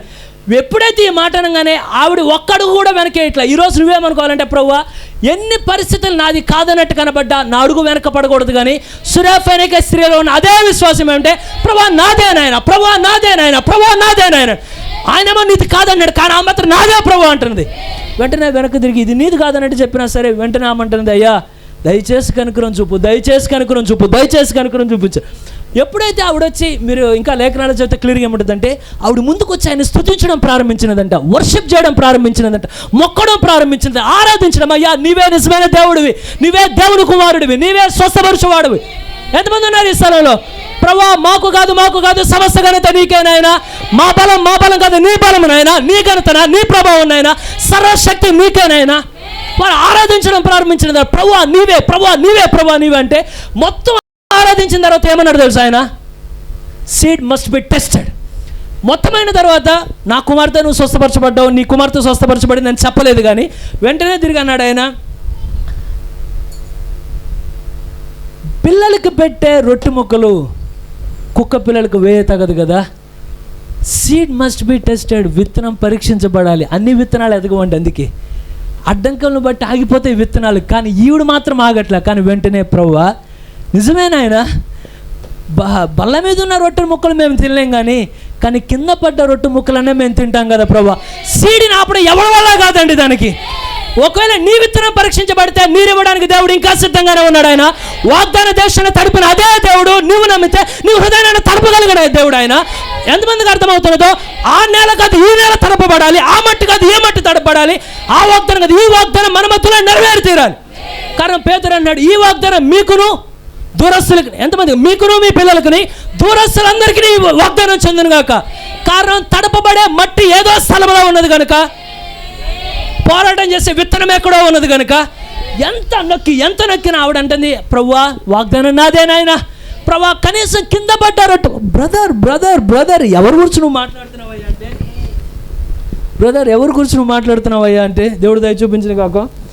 కారణం ఏమయ్యా అంటే, ఆయన ఎన్నడూ నువ్వు విశ్వసించమని నీ గడ్డం పట్టుకుని బతిమలాడ్డు. నువ్వు నమ్ము అని నీ గడ్డం పట్టుకుని దేవుడు ఎన్నడూ బతిమలాడ్డు. నువ్వు ఒకవేళ సరిగా లేవనుకో గద్దిస్తాడు ఆయన, తిరిగి రామని చేతులు చాపుతాడు ఆయన. నిజమా? ఇప్పటికీ కల్వరిలో చేతులు ఇంకా చాపే ఉన్నాడండి. మోషే కన్నా నీరసం వచ్చి చేతులు దించాడేమో, కానీ ఈయన మాత్రం చేతులు దించట్లేదు. కానీ 2000 సంవత్సరాలుగా చేతులు చాపే ఉన్నాడండి. ఆ చేతులు ఎంతమంది ఆ కల్వరి చేతులు చూద్దామని కోరుతున్నారు? గాయపరచబడిన ఆ హస్తాలు చూడడానికి, కల్వరి రక్తం కడుతున్న ఆ చేతులు చూడడానికి. ఆయన నీ కోసం ఏదైనా చేయగలడు, కానీ నువ్వు అవిశ్వాసపడితే నీడు బతిమలాడ్డు. ఆయన నీ దగ్గరకు వచ్చి నాన్న కొంచెం నమ్ము నాన్న, నేను స్వస్థపరుస్తాను. ఆయనకు కారణం ఏమయ్యా అంటే, ఆయనకు కావాల్సింది జీరోలు కాదండి, హీరోలు కావాలి ఈ కాలాన్ని. దేనిలో హీరోలు అంటే విశ్వాసంలో యోధులు కావాలి ఆయనకి. హెబ్రీ 11 అక్కడితో కాదు, ఇక్కడ కూడా కొనసాగుతూ ఉండాలి. విశ్వాసంను బట్టి హేబేలు, విశ్వాసంను బట్టి అబ్రహాము, విశ్వాసంను బట్టి హనోకు, విశ్వాసం బట్టి సమూయేలు, విశ్వాసం బట్టి దావీదు, విశ్వాసం బట్టి నవ్యా సహోదరి, విశ్వాసం బట్టి ప్రజ్ఞా సహోదరి, విశ్వాసం బట్టి షారోన్ సహోదరి, విశ్వాసం బట్టి సుదర్శ్, విశ్వాసం బట్టి సామ్యూయల్ బ్రదర్, విశ్వాసం బట్టి. కారణం హెబ్రీ 11 అవ్వలేదు, నువ్వు నమ్మితే హెబ్రీ 11 ఇంకా కొనసాగుతూనే ఉన్నది. అది కారణం ఏమంటే, ఆయనకి ఇప్పుడు జీరోలు కాదు హీరోలు కావాలి. విశ్వాసంలో నమ్మేవాళ్ళు కావాలి ఆయనకి. ప్రభుత్వం నువ్వు జీరోగా ఉంటే ఆయన వాడుకోలేడంట, విశ్వాసం మట్టికి హీరోగా ఉండాలి. ఏమయ్యా అంటే, ప్రభువా లోయలోనైనా నువ్వు దేవుడివే, కొండల మీద దేవుడివే, నేను ఓడిపోయినా నువ్వు ఓడిపోలేదు నాయన. ఎంతమంది ఉన్నారు నిజంగా దేవుడు మిమ్మల్ని ఒకవేళ ఓటమికి అనుమతించిన 2 చేతులు ఎత్తి, లోయలో కూడా నువ్వు దేవుడు. ఎంతమంది ఉన్నారు నిజంగా? మీరు గమనించండి, ఎంత దేవుడు నొక్కుదాం అనుకుంటే ఆవిడ అంత ముందుకు వస్తున్నది. బ్రదర్ వీళ్ళంతా ఎవరు? సురేఫెనికే స్త్రీ ఎవరు? అన్యురాలు. ఏమేన్ శతాధిపతి వచ్చాడు, ప్రభువా మాట మాత్రం సెలవు ప్రభువా, అక్కడున్న రేగు బయటికి లెగుస్తాను ఆయన. ఎవడు? అన్యుడు. ఆమేన్. మీరు గమనించండి, సారేపతి విధురాలు ఎవరు? ఎంతమందికి అర్థమవుతున్నదో? ఒక్క రొట్టె ఒక్క చిన్న బుడ్డులో నీనిస్తే ఓ దేవుడు దయ చూపును కాక కరువు కాలం అంతా దేవుడు పోషిస్తూ వచ్చాడండి. ఏలియాని ఇశ్రాయేలు ఎవరి మధ్యలోకి పంపలేదు, కానీ అన్యజనుల మధ్యలోకి పంపాడు ఆయన. ఎవరు విడి? ఎంతమంది ఉన్నారు? అన్యురాలు. మీరు గమనించండి, దేవుడు కొర్నేలి అనే ప్రార్థన విన్న వ్యక్తి ఎవరు? అన్యుడు. బ్రదర్ వీళ్ళంతా ఎవరిని చూపుతున్నారు? ప్రవక్త అంటాడు. మీరు వర్తమానాలు చదివినా కూడా కొర్నేలు చూపట్ల, కొర్నేలు చివరి కాలంలో వస్తున్న వధువును చూపుతున్నాడు ఆయన. మీరు గమనించండి, ఇశ్రాయేల్ మధ్యలో ఉండే మొట్టమొదటిగా మోషే కాలేబుల్ రంగ యెహోషువ కాలేబులు వస్తే కేవలం వీరినే చూపించట్లే, కానీ తర్వాత వచ్చే వాగ్దానం పొందుకున్న ప్రతి ఒక్కరు చూపుతున్నారు వీళ్ళు. అయితే అన్ని జనుల్లో వచ్చిన కొర్నేలి, మీరు గమనించండి, పరిశుద్ధాత్మను మొట్టమొదటిగా పొందుకున్నది కొర్నేలి, అవును కదా? అన్ని జనులలో మొట్టమొదటిగా పరిశుద్ధాత్మను పొందుకున్నది కొర్నేలండి. కారణం కొర్నేలు ఒక్కడిని చూపించట్ల, కానీ కొర్నేలు వెనకొచ్చే తరం మొత్తాన్ని చూపుతున్నాడు. ఏమనంటే ఇక్కడున్న విశ్వాసం మళ్ళా తిరిగి రిపీట్ అవబోతున్నదని. ఒక్క శతాధిపత కాదు, ఈరోజు 100 మంది శతాధిపతులు మన మధ్యలో లేవాలి. మాట మాత్రం సెలవు నాయనా, నా దాసుడు స్వస్థపరచును. మాట మాత్రం సెలవు నాయనా, నా కుమారుడు తిరిగి లేచును. మాట మాత్రం సెలవు నాయనా, చచ్చిన నా హృదయం నరకబడి మెత్తన చేయబడి దేవాన్ని అద్భుతాన్ని నింపునైనా, మాట మాత్రం సెలవు నాయనా. ఒక్క కొర్నేలు కాదు, అనేక మంది కొర్నేలు వస్తాడని ముందు చూపుతున్నాడు అండి. బ్రదర్ ఏ అంటే మీరు ఈ పదం మీరు మర్చిపోబకండి. దేవుడు ఆది అంతం, ఆయన మొదటివాడు, ఆయన కడపటివాడు, ఆయన అల్ఫా ఒమేగా. ఇక్కడ ఒమేగా ఎవరిని ఉన్నారు? అల్ఫా ఎవరిని ఉన్నారా? సరే, ఒమేగా ఉన్నారా? ఇక్కడ ఒమేగా ఉన్నదండి బ్రదర్, ఒమేగా ఉన్నదండి. అల్ఫా ఒమేగా దేవుడు అని తెలుసు అంటే మీరు గమనించండి, అల్ఫా ఒమేగా దేవుడే. అయితే వధువు కూడా అల్ఫా వధువు ఉన్నది, ఒమేగా వధువు ఉన్నది. అల్ఫా వధువు అంటే ఆది అపోస్తుల మధ్యలో జరిగితే అక్కడ నిలబడిన వధువు అల్ఫా వధువు. ఈ స్థలంలో ఏ వధువు ఉన్నదంటే ఒమేగా వధువుని దేవుడు ఉంచాడండి. అల్ఫాలో ఏ శక్తి ఉన్నదో ఒమేగాలో కూడా అదే శక్తి ఉండాలి. యేసుక్రీస్తు నిన్న నేడు నిరంతరం ఏకరీతిగా అంటే నిన్న ఏ శక్తి ఉన్నదో నిరంతరం అదే శక్తి ఉన్నవాడు ఆయన. అల్ఫాలో పవర్ ఉంటే ఒమేగాలో కూడా, ఎంతమందికి అర్థమైనదో, అల్ఫాలో అద్భుతాలు జరిగితే, అల్ఫా పరిశుద్ధాత్మను పొందితే ఎంతమందికి అర్థమవుతున్నదండి? అల్ఫాలో చనిపోయిన వారు తిరిగి లేస్తే ఒమేగాలో కూడా చనిపోయిన వారు తిరిగి లేగాలి. అల్ఫా కుటుంబంగా రక్షించబడితే ఒమేగా కూడా కుటుంబంగా రక్షించబడాలి. అల్ఫా ప్రార్థిస్తే భూకంపం జరిగితే ఒమేగా ప్రార్థిస్తే హృదయాలు కదిలింపబడాలి. మీరు పౌలు శీలలు ఏం చేశారండి చెరసాల్లో? అల్ఫా బ్రైడ్ అది. ప్రభువా, ఈ చెరసాల్లో కూడా, లోయల్లో కూడా నువ్వు దేవుడేనైనా, పరీక్షల్లో కూడా నువ్వు దేవుడేనైనా, కొరతల్లో కూడా దేవుడేనైనా, యెహోవా నామం స్తుతి కలుగును గాక అనగానే చెరసాల పునాదులు వణికినవండి. కారణం అల్ఫా బ్రైడ్ అక్కడ ఉన్నది. ఈరోజు ఇక్కడేమున్నది? Omega braid. ఎంతమంది నమ్మి చెప్పగలరు ఒమేగా బ్రైడ్? బ్రదర్, ఏమయ్యా అంటే అక్కడ నాటబడిన అదే విత్తనం ఎంతమందికి అర్థమైనదో మళ్ళా చెప్తున్నాను. యేసుప్రభుని చూడడానికి ఒకళ్ళు వచ్చిన తర్వాత తండ్రిని మాకు చూపించు అని అడిగారు వాళ్ళు. తర్వాత బయట వాళ్ళు వచ్చి అడిగారు, ఏమంటే మేము యేసుని చూడాలని కోరుతున్నాం అనగానే గ్రీకు దేశస్తులు రాగానే వెంటనే ఆయన కనీసం వారి వైపు తిరగకుండా ఏమంటాడంటే, గోధుమ గింజ భూమిలో పడి అది చనిపోకపోతే మీరే హెల్ప్ చేయండి నాకు, అది మళ్ళీ తిరిగి ఫలించాలి. తిరిగి ఫలించలేదు. అది తిరిగి ఫలించినప్పుడు ఒక్క గోధుమ గింజ రాదు, వెళ్ళినప్పుడు ఒకటే వెళ్తుంది, కానీ వచ్చేటప్పుడు అనేక గోధుమలు వేసేస్తుంది. అది క్రీస్తు ఒక్కడే మరణించి తిరిగి లేచాడు ఆయన, కానీ అనేక మందిని క్రీస్తుగా లేపాడు ఆయన, అనేక మందిని మెస్సీలాగా లేపాడు ఆయన. అదే విత్తనం మళ్ళీ తిరిగి రావాలండి. విత్తనం ఎలా వస్తుందంటే నీరుని దేవుడు పంపుతున్నాడు కనుక ఆకాశ వర్ష జలమును ఈ భూమి తాగును. ఎంతమందికి అర్థమైనదో? ఏ భూమి అండి? ఈ భూమి ఆకాశ వర్షాలు జలమును తాగును, నీటి యొక్క ఆ ఊటలు ఇది తాగును. కారణం హృదయంలో ఉన్న వాక్యమైన ప్రతి విత్తనం బయటికి రావాలి. 10,000 వాక్యాలు వింటే 10,000 వాక్యాలు బయటికి రావాలి. సగం క్రిస్టియన్గా దేవుడు చాలా పూర్తి క్రైస్తవుడుగా చేశాడు కనుక ఎంతమంది అన్నారు, ప్రభువా సంపూర్ణమైన వధువుగా నన్ను మార్చిన ఆయన, హాఫ్ బ్రైడ్గా నన్ను ఉంచుకో, పరిపూర్ణమైన బ్రైడ్గా నన్ను ఉంచు. అల్ఫా ఒమేగా ఆయనే. అల్ఫా బ్రైడ్ ఆది అపోస్తులు, ఒమేగా బ్రైడ్. దీన్ని వివరించడానికి ఇంకా నాకు చాలా టైం పడుతుందండి, కానీ ఫాస్ట్గా ముగిస్తున్నాను, దీన్ని క్లోజ్ చేసేస్తున్నాను. కానీ ప్రవక్త చెప్తాడు, బ్రదర్ ఆది అపోస్తుల మధ్యలో విత్తనం పడ్డప్పుడు అది చాలా స్ట్రాంగ్గా ఉందండి. వారి మధ్యలో వాక్యానికి వ్యతిరేకమైన కార్యం వస్తే డోర్ దగ్గర ఆపి బయటికి పంపించారు వాళ్ళు. కారణం ప్రతి ఒక్కరిని పౌలు ఎలా అంటే వాక్యంలో మంచి పునాది వేసాడు. దేవుడు మనకు కూడా వాక్యంలో మంచి పునాది వేసిన గాక. మీరు గమనించండి, ఏమనుకోబాకండి. యేసుక్రీస్తు నిన్న నేడు నిరంతరం అని ఎక్కడుంది బైబిల్లో? కొంచెం పునాది అవసరం మనకి. నేను చెప్పిన అర్థం ఏందండి? మనకేం అవసరం? కారణం ఏమంటే ఒకళ్ళు లేఖనంతో గురించి మనతో వాదించడానికి వస్తే ఇది మీరు నేను ఒప్పుకోవాలి. మనిద్దరం ఏం చేస్తామంటే యేసుక్రీస్తు నిన్న నేడు ఎక్కడ నిరంతరం ఎక్కడ ఉందంటే మనకోటి ఉందిగా, ఏమంటే డేటా ఆన్ చేయి, Jesus Christ the same yesterday today and for ever Bible reference. హెబ్రీయులకు రాసిన పత్రిక బాబా ఈ లెక్కన భర్త ఎవరైనా వాదించడానికి వస్తే ఏం చెప్తాం మనం? కానీ పౌలు దగ్గర అలా లేదు. బెరేయ సంఘస్థులు బైబిల్ తీస్తున్నారు, వాళ్ళు ఎప్పటికప్పుడు చదువుతున్నారు. వాళ్ళు కొంతమంది చెప్పారు, ఒక సేవకులు చెప్పారు ఏమంటే, నాకు బైబిల్లో ఏ వచనం ఎటువైపు ఉంటుందో కూడా తెలుసు అన్నాడు ఆయన. కారణం ఏంటి? నాకు ప్రపంచం తెలీదు, బైబిల్ గ్రంథం ఒకటే. ఈరోజు వధువేలా అవ్వాలంటే ఆ కండిషన్లోనికి దేవుడు మళ్ళీ తెచ్చిన కాక, నీ లైఫ్లో ప్రైమరీగా ఏముండాలంటే ప్రార్థన, వాక్యమే ఉండాలి. మిగతావన్నీ దాని తర్వాత ఉంటే మీకు గుర్తే లేకపోయేదాన్ని నేను ఏమనట్లా. కానీ మనం మాత్రం ఆల్ఫా బ్రైడ్ ఎలా ఉన్నదంటే వాక్యంలో స్థిరంగా నిలబడిందండి. కానీ మీరు మధ్యలో గమనిస్తే యోహాను, పొలికార్ప్, ఆ తర్వాత ఈ విత్తనం అంట రోమ్ యొక్క సిద్ధాంతాలతో మరణించలోనికి వెళ్ళింది. మీరు గమనించండి, ఆ తర్వాత క్రైస్తవులు అందరినీ చంపేశారు, అవునా కదా, రోమన్ క్యాథలిజంలో. కానీ ఆ వెళ్ళిన విత్తనాన్ని రోమన్ క్యాథలిక్స్ అనుకున్నారంటే తిరిగి ఇంకెన్నడూ ఆదిమ సంఘం ఉన్నటువంటి విశ్వాసం బయటికి రావడం అనుకున్నాడంట. కానీ విత్తనం లోనికి వెళ్ళి అది నిజమైన విత్తనం అయితే దేవుడు ఎప్పుడైతే నీటిని కుమ్మరించడం ప్రారంభించాడో 2026లో దేవుడు మళ్ళీ పైకి లేపి ఆదిలో ఉన్న అదే విత్తనాన్ని దేవుడు బయటికి తీసుకొచ్చాడని. ఇప్పుడు మనం ఏమన్నా యేసుక్రీస్తు నినాడు నిరంతరం ఏకరీతిగా ఉన్నాడు. ఆయన ముగ్గురు దేవుడు కదా, ఒకే దేవుడు. ప్రభురాత్రి భోజనం రాత్రి మేము తీసుకుంటామని రోమా క్యాథలిక్ సిద్ధాంతాలని తరిమి కొట్టి ఏం చేశాడంటే అదే విత్తనాన్ని దేవుడు చివరి కాలం మళ్ళీ పైకి లేవనెత్తాడు. ఇది సాతానికి ఒక పీడకలండి, కానీ దేవుడు నెరవేర్చాడు ఆ కళని. ఇప్పుడు మీ జీవితాల్లో ఉన్న సాతాను పీడకలని దేవుడు ఏం చేయాలంటే చల్లా చెదురు చేసి నువ్వు అనుకున్న కళ నీ జీవితంలో నెరవేర్చును కాక. ఎంతమంది ఇష్టపడుతున్నారు దాన్ని? కారణం ఇంకా నేను దీన్ని చెప్పనండి, ఇది ఉన్నది టైం లేదు, దేవుడు దయ చూపించను కాక. కానీ ఎప్పుడైతే ఎలీషా వెనక వరుస్తున్నాడో కారణం ఏమయ్యా అంటే నీలో ఉన్న విత్తనం ఏ ఉద్దేశం కొరకు దేవుడు నిన్ను పంపాడో పరిశుద్ధాత్మ నిన్ను తాకే వరకు నువ్వెన్నడూ ఆ ఉద్దేశాన్ని నెరవేర్చలేవు, నీ వల్ల కాదు. అది ఆయన నిన్ను పంపేటప్పుడు ఒక ఉద్దేశం కొరకు పంపాడు భూమి మీదకి.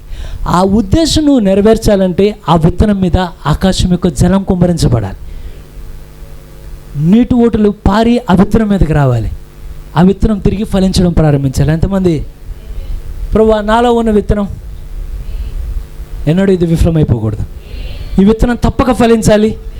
ఒక్క విత్తనం రాకూడదు, ఎన్ని రావాలి? అనేక విత్తనాలు నేను బయటికి తీసుకురావాలి. మీరు గమనించండి, ప్రతిసారి ఆపుతున్నా నువ్వు నిజమైన విత్తనాన్ని ఆపలేవు. ఎలీషాని ఎంత ఆపినా ఎలీషా ఏమన్నాడంటే ముందుకి వెంటనే అక్కడ బేతల్లో ఉన్నవారు వచ్చారు. అయ్యా నీ గురువుని రోజు ఎత్తుకెళ్ళిపోతున్నారు తెలుసా అన్నాడు. అనగానే ఆయన ఏం చేస్తారో నాకు తెలుసు, మీరు కొంచెం సైలెంట్గా ఉండండి, కీప్ సైలెంట్. కారణం బేతోల్లో వాడికి తర్వాత ఏముందో తెలియదు, బేతోల్లో ఉన్న విషయాలే తెలుసు. కారణం మీరు సంఘశాఖలు గమనించండి, వాళ్ళు మీకు తప్పు చెప్పట్లే, వాళ్ళకే తెలుసు, అదే చెప్తున్నారు వాళ్ళు. ఇక్కడికన్నా లోతైన అనుభవం లేదు, ప్రవక్త లేడు, దోతలు లేరు. అరే బ్రదర్ కానీ నువ్వు ఎలీషా అయితే ఏమంటావా అంటే నువ్వు బేతేల వరకే చూస్తున్నావు, నేను బేతేలు దాటి ముందున్న ప్రాంతం చూస్తున్నా కనుక ప్రవక్తలు ఉన్నారు, లేఖనాల్లో నేను చూశాను, వర్తమానం అనేది నేను చూస్తున్నాను, ఆర్భాటం అనేది ఒకటి ఉన్నదో నేను వింటున్నాను, ఈ చెరుకాలు అద్భుతాలు ఉన్నాయి నేను వింటున్నాను. ఆల్ఫా బ్రైడ్ మీద కుమ్మరించబడిన అదే పరిశుద్ధాత్మ ఒమేగా బ్రైడ్ మీద కూడా యోర్దాను అవతల కుమ్మరించబడతాను నేను విన్నాను, నేను నమ్ముతున్నా, నేను దానికి ఆమేనని చెప్తున్నా, నేను దానికి ముద్రేసి నమ్ముతున్నా. ఏమేనంటే నేను వాగ్దాన దేశం కొరకు పుట్టాను. నేను బేతల్లో ఎన్ని చెప్పినా బేతల్లో ఆగలేదండి, మళ్ళా ముందుకు వెళ్ళాడు అతను. తర్వాత ఎరుకోలు ఎన్ని చెప్పినా ఆగట్లేదు, మళ్ళా ముందుకు వెళ్ళాడు అతను. యోర్దాను వెళ్ళిన తర్వాత అక్కడ అడుగుతున్నాడు ఏలే వెనక్కి తిరిగి, అయ్యా ఏం కావాలి, నువ్వు ఇంతకాలం సేవించావు, ఈ రాత్రి కాలంలో మీరు యథార్థంగా అడగండి. వెనక్కి తిరిగి ఏలే అడుగుతున్నాడు నీకేం కావాలని. ఏలే ఆ రోజు ఒక్కరోజు అడిగాడండి, కానీ ఈరోజు 2000 సంవత్సరాలుగా దేవుడు అడుగుతున్నాడు. రూకలు లేకుండానే నేను పరిశుద్ధాత్మని ఇస్తాను మీకు, రూకలు లేకుండానే పరిశుద్ధాత్మని మీకు ఇస్తాను. కానీ ఎలీషా వెంటబడే ప్రజలు ఈ రోజున కావాలండి. విత్తనం కలిగిన వాడు మాత్రమే వెంటబడగలగలడు దేవుని వెనక. కారణం ఏమయ్యా అంటే పరిశుద్ధాత్మ కుమ్మరించబడిన వచనం ఎక్కడుందో ఓపించేదాన్ని, రిఫరెన్స్ ఎక్కడుందో చదువుదాన్ని, దాని మీద నీ వేలు పెట్టు, దేవుని యొక్క సన్నిధిలోనికి వెళ్ళు. ప్రభువా ఈ వాగ్దానం నాది అని నేను నమ్ముతున్నా, ఈ వాగ్దానం నేను కారణం అంటే సిన్సియారిటీ ముఖ్యం. ఇక్కడ నువ్వు యథార్థంగా ఉండాలి, సంపూర్ణంగా యథార్థతగా ఉండాలి. నీ హృదయంలో ప్రతిదీ పక్కన పెట్టు. ఒకవేళ నువ్వు నమ్మితే ఈ రోజు చెప్పబడే వాక్యం అలవాటుగా ఆచారంగా ఉన్న బుధవారం ఆరాధన కాదని, ఈ రోజు చెప్పబడే వాక్యం ఎవరో ఒకరు కదా నా హృదయంలో దేవుడిచ్చే విత్తనం అని నువ్వు నమ్మగలిగితే ఆ విత్తనాన్ని నువ్వు తీసుకొని దేవుని సన్నిధిలోనికి వెళ్ళి మోకాలేసి ప్రభువా ఇది నాదని నేను నమ్ముతున్నా, ఈ వాగ్దానం నాదని నేను నమ్ముతున్నానయ్యా, ఈ అధ్యాయం నా కొరకని నేను నమ్ముతున్నానయ్యా, దయచేసి ఈ విత్తనం నా హృదయంలో ఉన్నది కనుక ఆకాశం నుండి వర్ష జలాన్ని కుమ్మరించు ప్రభువా, ఆకాశం నుండి వర్ష జలాన్ని ఇవ్వు నాయనా. సమూయేలు ప్రార్థిస్తే వాననిచ్చావు నాయన, ఏలియా ప్రార్థిస్తే వాననిచ్చావు నాయన, బండను కొడితే నీటినిచ్చావు నాయన, గొయ్యలు తవ్వితే నీటినిచ్చావు నాయన. 120 మంది మీద నీటిని కుమ్మరించావు నాయన. ఈ చివరి కాలం దయచేసి నా మీద ఆత్మను అనుగ్రహించు నాయన. నాలో ఫలించిన విత్తనాలు అనేకం ఉన్నాయి కనుక, నెరవేర్పు జరగని వాక్యాలు అనేకం నాలో ఉన్నాయి కనుక నేను ఇంకా యాక్టింగ్ చేయాలని కోరట్లేదు. కానీ ఇప్పుడు ఈ ఫలం మంచి స్థలంలో ఉండాలా, మిక్కిలి శ్రేష్టమైన స్థలంగా ఉండాలి. పాలు తేనె ప్రవహించి మీది కాకపోతే ఆమెను చెప్పబాకండి, మీదైతేనే ఆమెనని చెప్పండి. మీది కాకపోతే మిమ్మల్ని బతిమలాడ ముందే చెప్పాను. కారణం దేవుడు ఎన్నడూ ఏ విశ్వాసం బతిమలాడ్డాయన నిన్ను బతిమలాడడానికి లేడాయన. నువ్వు ఇక్కడ ఆయన బతిమలాడడానికి వచ్చావు కనుక నేను మిమ్మల్ని ఒత్తిడి చేయను. మీది అనుకుంటే, మీద నమ్మితే ప్రభువా ఇది నాదని నేను నమ్ముతున్నానయ్యా, ఈ వచ్చిన నాదని నమ్ముతున్నానయ్యా. అపోస్తలుల గారు 2 నాదని నమ్ముతున్నా. మొదటి రోజులో ఎలీషా నేను నమ్ముతున్నాను. ఎంతమంది అర్థం చేసుకోగలుగుతున్నారు? ప్రభు ఆ ద్వితోపదేశ కాండలో కుమ్మరించబడే నీరు నాదని నేను నమ్ముతున్నా. ఎలీషా అనుకున్నప్పుడు నీటిని ఇవ్వలేదండి దేవుడు, 10 సంవత్సరాల క్రితం ఇవ్వలేదు. కానీ ఎప్పుడైతే ఆకాశం తట్టి తిరిగి అడుగుతున్నాడు, ఓ ఏలియా, ఓ ఇశ్రాయేలుకి రథము రౌతు నువ్వే కదా నాయనా, నువ్వు లేకుండా ఎక్కడికి నేను వెళ్ళగలను నాయనా, నీ ఆత్మ లేకుండా ఎక్కడికి నేను బ్రతకగలను నాయనా. ఓ ఎంతమంది అడిగేవాళ్ళున్నారు, ఓ ఇశ్రాయేలుకి రథము రౌతు నీవే నాయనా, ఆత్మనిచ్చేవాడవు నువ్వే నాయనా, వాగ్దానం చేసేవాడు నువ్వే నాయనా, కుమరించేవాడు నువ్వే నాయనా. ఇదిగో ఎండిన స్థలంగా ఈ స్థలంలో నిలబడున్నానయ్యా, దయచేసి నీ నీటిని పంపు ప్రభువా, దయచేసి నేలను తడుపు నాయన. నేను నటించేవాడికి వెళ్ళకూడదు, నిజంగా వెళ్ళాలి. కారణం మీరు చదివిన ద్వితీయోపదేశ కాండంలో ఏమున్నదంటే దాని కాలంలో నేను వర్షాన్ని తీసుకొస్తా.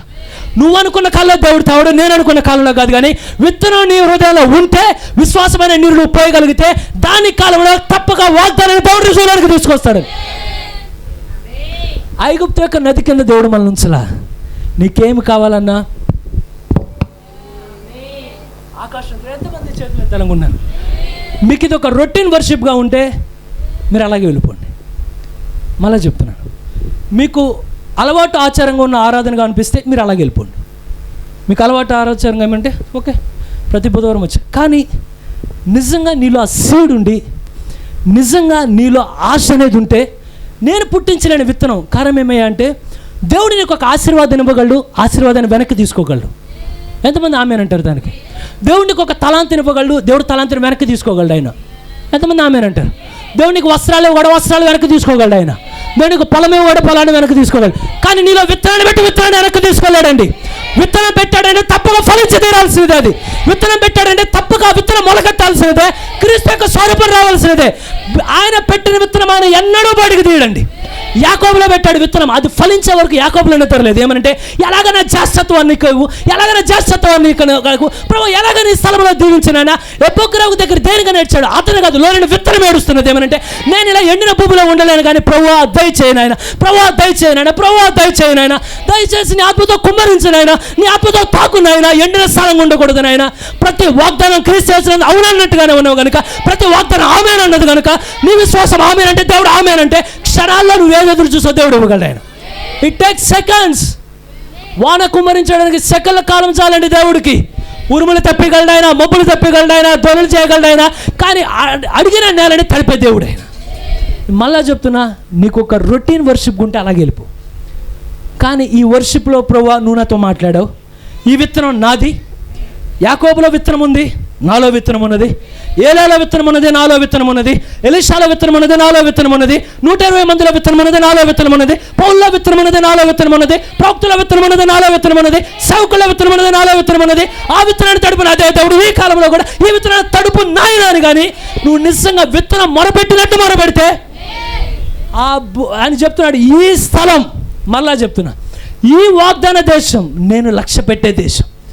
నువ్వెప్పుడు ఆ స్థితిలోకి వస్తే దేవుడిని అంక చెప్పి ఏమిటాడంటే, ఈ విశ్వాసం నేను లక్ష్య పెట్టే విశ్వాసి సంవత్సరాది మొదలుకొని సంవత్సరాంతం వరకు కృప కలుగును గాక, కృప కలుగును గాక, కృప కలుగును గాక, కృప కలుగును గాక.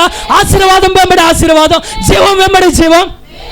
కారణం సంవత్సరాది మొదలుకొని సంవత్సరాంతం వరకు కృప చూపుతాడండి దేవుడు. కానీ నువ్వు చేయవలసినది ఏమంటే నైలు నదిని పక్కన పెట్టు.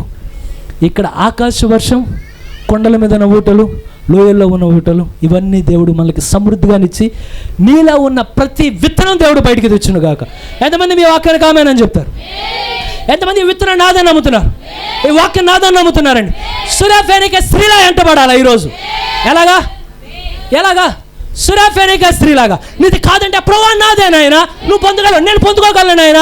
కారణం నేను కాదు కేకేస్తుంది, నాలో విత్తనం కేకేస్తున్నది కనుక నేను దాన్ని ఆపలేకపోతున్నా. కరడు పిలిచినట్లుగానే ఒక దుప్పి మరొక దుప్పును పిలిచినట్లుగానే ఆకాశంలో ఉన్న జలం కొరకు భూమిలో ఉన్న విత్తనం మొరబెడుతున్నదండి. మీరు ఆకాశంలో ఉన్నది, విత్తనం భూమి కింద ఉన్నది, కానీ విత్తనం మొరబెడుతున్నది, ప్రభువా తడుపు నాయన, ప్రభువా తడుపు నాయన. ఎంతమంది చచ్చిపోవడానికి రెడీగా ఉన్నారు? నువ్వు చచ్చేదాకా బతకడానికి ఎన్నడూ పనికిరావు. నువ్వు చచ్చే వరకు, నేను చచ్చే వరకు బతకడానికి ఎన్నడూ మనం యోగ్యులం కాదండి. నువ్వు బతకడానికి యోగ్యురాలు అంటే నువ్వు చావడానికి యోగ్యురాలు అవ్వాలి. కారణం, ఒక చావు లేకుండా పునరుద్ధానం రాదు, ఒక చావు లేకుండా నూతనమైన జీవితం రాదు, ఒక పాత వస్త్రం చినకుండా ఏలే యొక్క కొత్త వస్త్రం కిందకి రాదు, ఓ పాత స్వభావం చినకుండా దేవుడు కొత్త స్వభావం ఆయన పంపలేడు. ఈ విత్తనం చచ్చిపోకుండా దేవుడు పైన నీటిని పంపలేడు. ఆయన నీలో ఉన్న కోపం చచ్చిపోవాలా, నీలో ఉన్న ఉద్రేకం చచ్చిపోవాలి, నీలో ఉన్న తొందరపాటు చచ్చిపోవాలి, నీలో ఉన్న కంప్లైంట్ చేసే స్వభావం చచ్చిపోవాలి, నీలో ఉన్న అవిశ్వాసం చచ్చిపోవాలి, నీలో ఉన్న పాపం చచ్చిపోవాలి. ప్రభువా నాకు ఒకటే ఒక గురి నాయన, ఇక్కడ చచ్చిపోవాలని నేను కోరుతున్నా. కారణం, నీతో నిత్యము బతకాలి కనుక. నీకు వేరుగా ఉండి నేను జీవించలేనయ్యా, నీతో ఉండే నేను జీవించగలను. బ్రదర్, మీరు కొద్దిమంది ఉన్నా ఎవరున్నా దయచేసి మీరు దయచేసి అందరు లేచి నిలబడతామండి. మరలా చెప్తున్నా, మీరు రొటీన్గా అనుకుంటే రొటీన్గా వెళ్ళిపోండి. కాదు, ఇది నాది అని నమ్మితే ఇప్పుడు మీరు కాదు ప్రార్థించాల్సింది, మీలో ఉన్న విత్తనం మొరపెట్టాలి.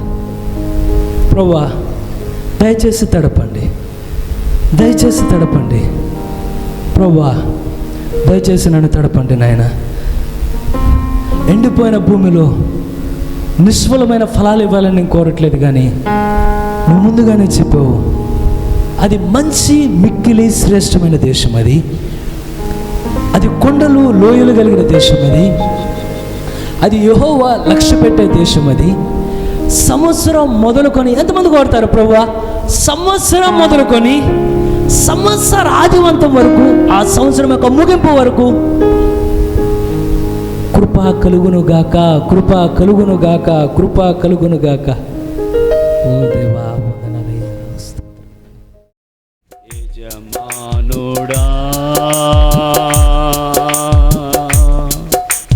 యజమానుడా, నా యేసు రాజువా, జీవించు దినములెల్లా ఉరి కురికి పని చేసేదన్, జీవించు దినములెల్లా ఉరి కురికి పని చేసేదన్. పిలిచావు నీ సేవకై, పిలిచావు నీ సేవకై, దానిని మరచేదనా, దానిని మరచేదనా. యజమానుడా, యజమానుడా, నా యేసు రాజువా, నా యేసు రాజువా, నా యేసు రాజువా. తండ్రివైన దేవా, ప్రభువా, పరిశుద్ధుడా నాయన, మీకే స్తోత్రములు మా తండ్రి. ఆత్మ సంబంధమైనటువంటి ఇశ్రాయేలుతో మాట్లాడడానికి మా ప్రభువా, శరీర సంబంధమైనటువంటి ఇశ్రాయేలుతో ఎప్పుడో నీవు మాట్లాడావు. ఆ మాట్లాడినటువంటి ఆ మాటల్లో మీరు తప్పనిసరిగా ఒక షరతు పెట్టారు ప్రభువా. నేడు నేను మీకు ఆజ్ఞాపించిన ఆజ్ఞలను మీరు వినినట్లయితే, దానికి లోబడినట్లయితే, ఇదిగో మీ దేశములో నేను విస్తారముగా వర్షమును కుమ్మరించేదను, ధాన్యము పండును అన్నారు. నేడు నేను మీకిచ్చుచున్న ఆజ్ఞను మీరు వినినట్లయితే, మీరు లోబడినట్లయితే, నేను మీకు విస్తారమైనటువంటి ఆశీర్వాదం ఇస్తానన్నారు. అది ఎన్నడూ వ్యర్థం కాదు గనక ధాన్యమునిచ్చేదనని వాగ్దానం చేశారు. ద్రాక్షారసం ఇచ్చేదనని వాగ్దానం చేశారు, నూనెనిచ్చేదనని వాగ్దానం చేశారు, సమృద్ధి ఆహారం ఇచ్చేదనని వాగ్దానం చేశారు. మా తండ్రి సంతోషమునిచ్చేదనని, ఆ ద్రాక్షారసములో ఉన్న ఉత్తేజమును, వాక్య బయలుపాటు వల్ల వచ్చే ఉత్తేజమును నేను మీకు ఇచ్చేదనని వాగ్దానం చేసిన వాడవు నీవే. నూనెని మీకు ఇచ్చేదను అని చెప్పారు. మా తండ్రి నాయన అభిషేకమున మీకు ఇస్తానన్నారు. అభిషేకించబడిన వాక్యంతో పాటుగా మా తండ్రి ఈ చివరి కాలానికి తగినటువంటి ఎత్తబడేటువంటి అభిషేకమును, మా తండ్రి ఎత్తబడే విశ్వాసమును నాయన, మా తండ్రి ఎత్తబడే కృపను, మా తండ్రి మీరు చేసిన వాగ్దానమును బట్టి కృతజ్ఞతలు చెల్లిస్తున్నాం తండ్రి. ఇప్పటి వరకు మీరు మాట్లాడిన ప్రతి మాటను బట్టి అలవాటుగాను ఆచారంగాను కాదు, కానీ మా తండ్రి వచ్చిన ప్రతిసారి నా దేవుడు నాతో మాట్లాడాలి, నా గుండెను వెలిగించాలి, నా గుండెను తాకాలి, ఆయన నా గుండెను మండించాలి. అది ఉదయకాలమైన, మధ్యాహ్న కాలమైన, సాయంకాలమైన నా గుండె మండుతూనే ఉండాలి. అది చల్లారిపోకూడదు, ఆ దీపం ఆరిపోకూడదు. అది పూర్తిగా అది దేవుని ఆత్మచేతనే నింపబడాలి. ఆయన ఏ క్షణంలో వచ్చినా నేనును నా ఇంటి వారు అని యెహోషువ పలికినట్లుగానే ప్రభువా ప్రతి ఒక్కరి కుటుంబాల్లో నుంచి మీ రాజ్యమునకైనటువంటి సిద్ధపాటుని ప్రభువా మీరు అనుగ్రహించండి తండ్రి. మా ప్రభువా భూ సంబంధమైన, శరీర సంబంధమైన ఇశ్రాయేలుని ఏ విధంగా ఆశీర్వదించి ఉన్నావు మా తండ్రి. పర్వతముల మీద వర్షమును కుమ్మరించిన ఆ దేవుడవే, లోయలలో కూడా తండ్రి కుమ్మరించిన వాడవు నీవే, నీటి ఓటలతో నింపిన వాడవు నీవే. ఆశీర్వాదాల యొక్క ఓట పరలోకంలో మీరు తెరిచారు ప్రభువా. మా తండ్రి సమృద్ధి వనరులను తండ్రి ఈ చివరి కాలంలో కూడా మా తండ్రి కుమ్మరిస్తున్న వాడవు నీవే.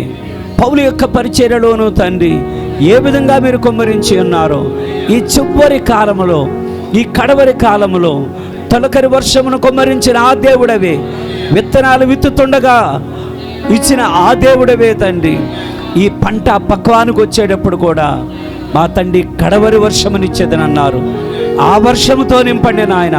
అవే సూచక్రియలను, అవే అద్భుతములను, అవే ఆశ్చర్యమైన కార్యాలు, అదే పునరుద్ధానమును, అదే ఎత్తబడుటను మా తండ్రి ప్రతి ఒక్కరిలోనూ మా ప్రభువా జీవము నింపబడినట్లుగా ప్రార్థిస్తున్నాం.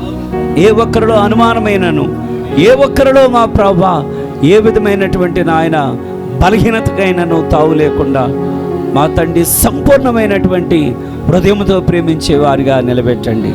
మా పూర్ణ హృదయంతో, మా పూర్ణ ఆత్మతో, మా పూర్ణ వివేకంతో, మా పూర్ణ బలముతో ఎల్లప్పుడూ ప్రేమించేటువంటి హృదయాలు మాలో ప్రతి ఒక్కరికి అనుగ్రహించండి తండ్రి. ఈ స్థలంలో నుంచి తిరిగి వెళ్ళుచూ ఉండగా నేడు నేను మీకు ఇచ్చిన ఆజ్ఞలను మీరు గైకొన్నట్లయితేనే మీరు ఖచ్చితంగా మీరు మాట్లాడి ఉన్నారు ప్రభువా. మీ ఆజ్ఞలకు లోబడే హృదయాన్ని మా అందరిలో ఇవ్వండి.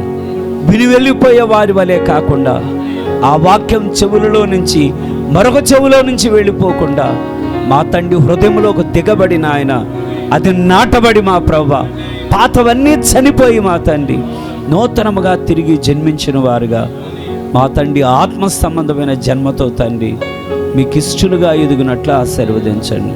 ఈ స్థలంలో ఉన్న చిన్నవారే కానీ, పెద్దవారే కానీ, యవనస్తులే కానీ, వృద్ధులే కానీ ప్రతి ఒక్కరూ కూడా మీ రాజ్యం కోసం నాయన కనిపెట్టుకొనుచు మా తండ్రి నాయన ఏ క్షణమందైనా ఈ లోకాన్ని విడిచి మీతో పాటుగా ఆ పరలోకపు బిందులో తండ్రి పాలిభాగస్థలుగా ఉండేటట్లు దీవించండి.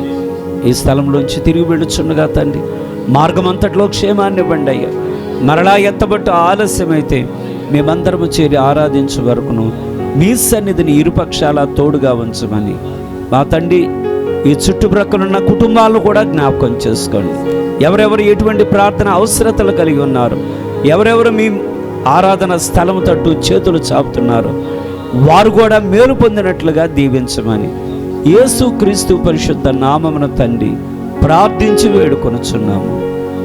ఆమేన్, ఆమేన్. ప్రభువైన యేసు క్రీస్తు కృప మనకును పరిశుద్ధులందరికీ సదాకాలం తోడయుండును గాక.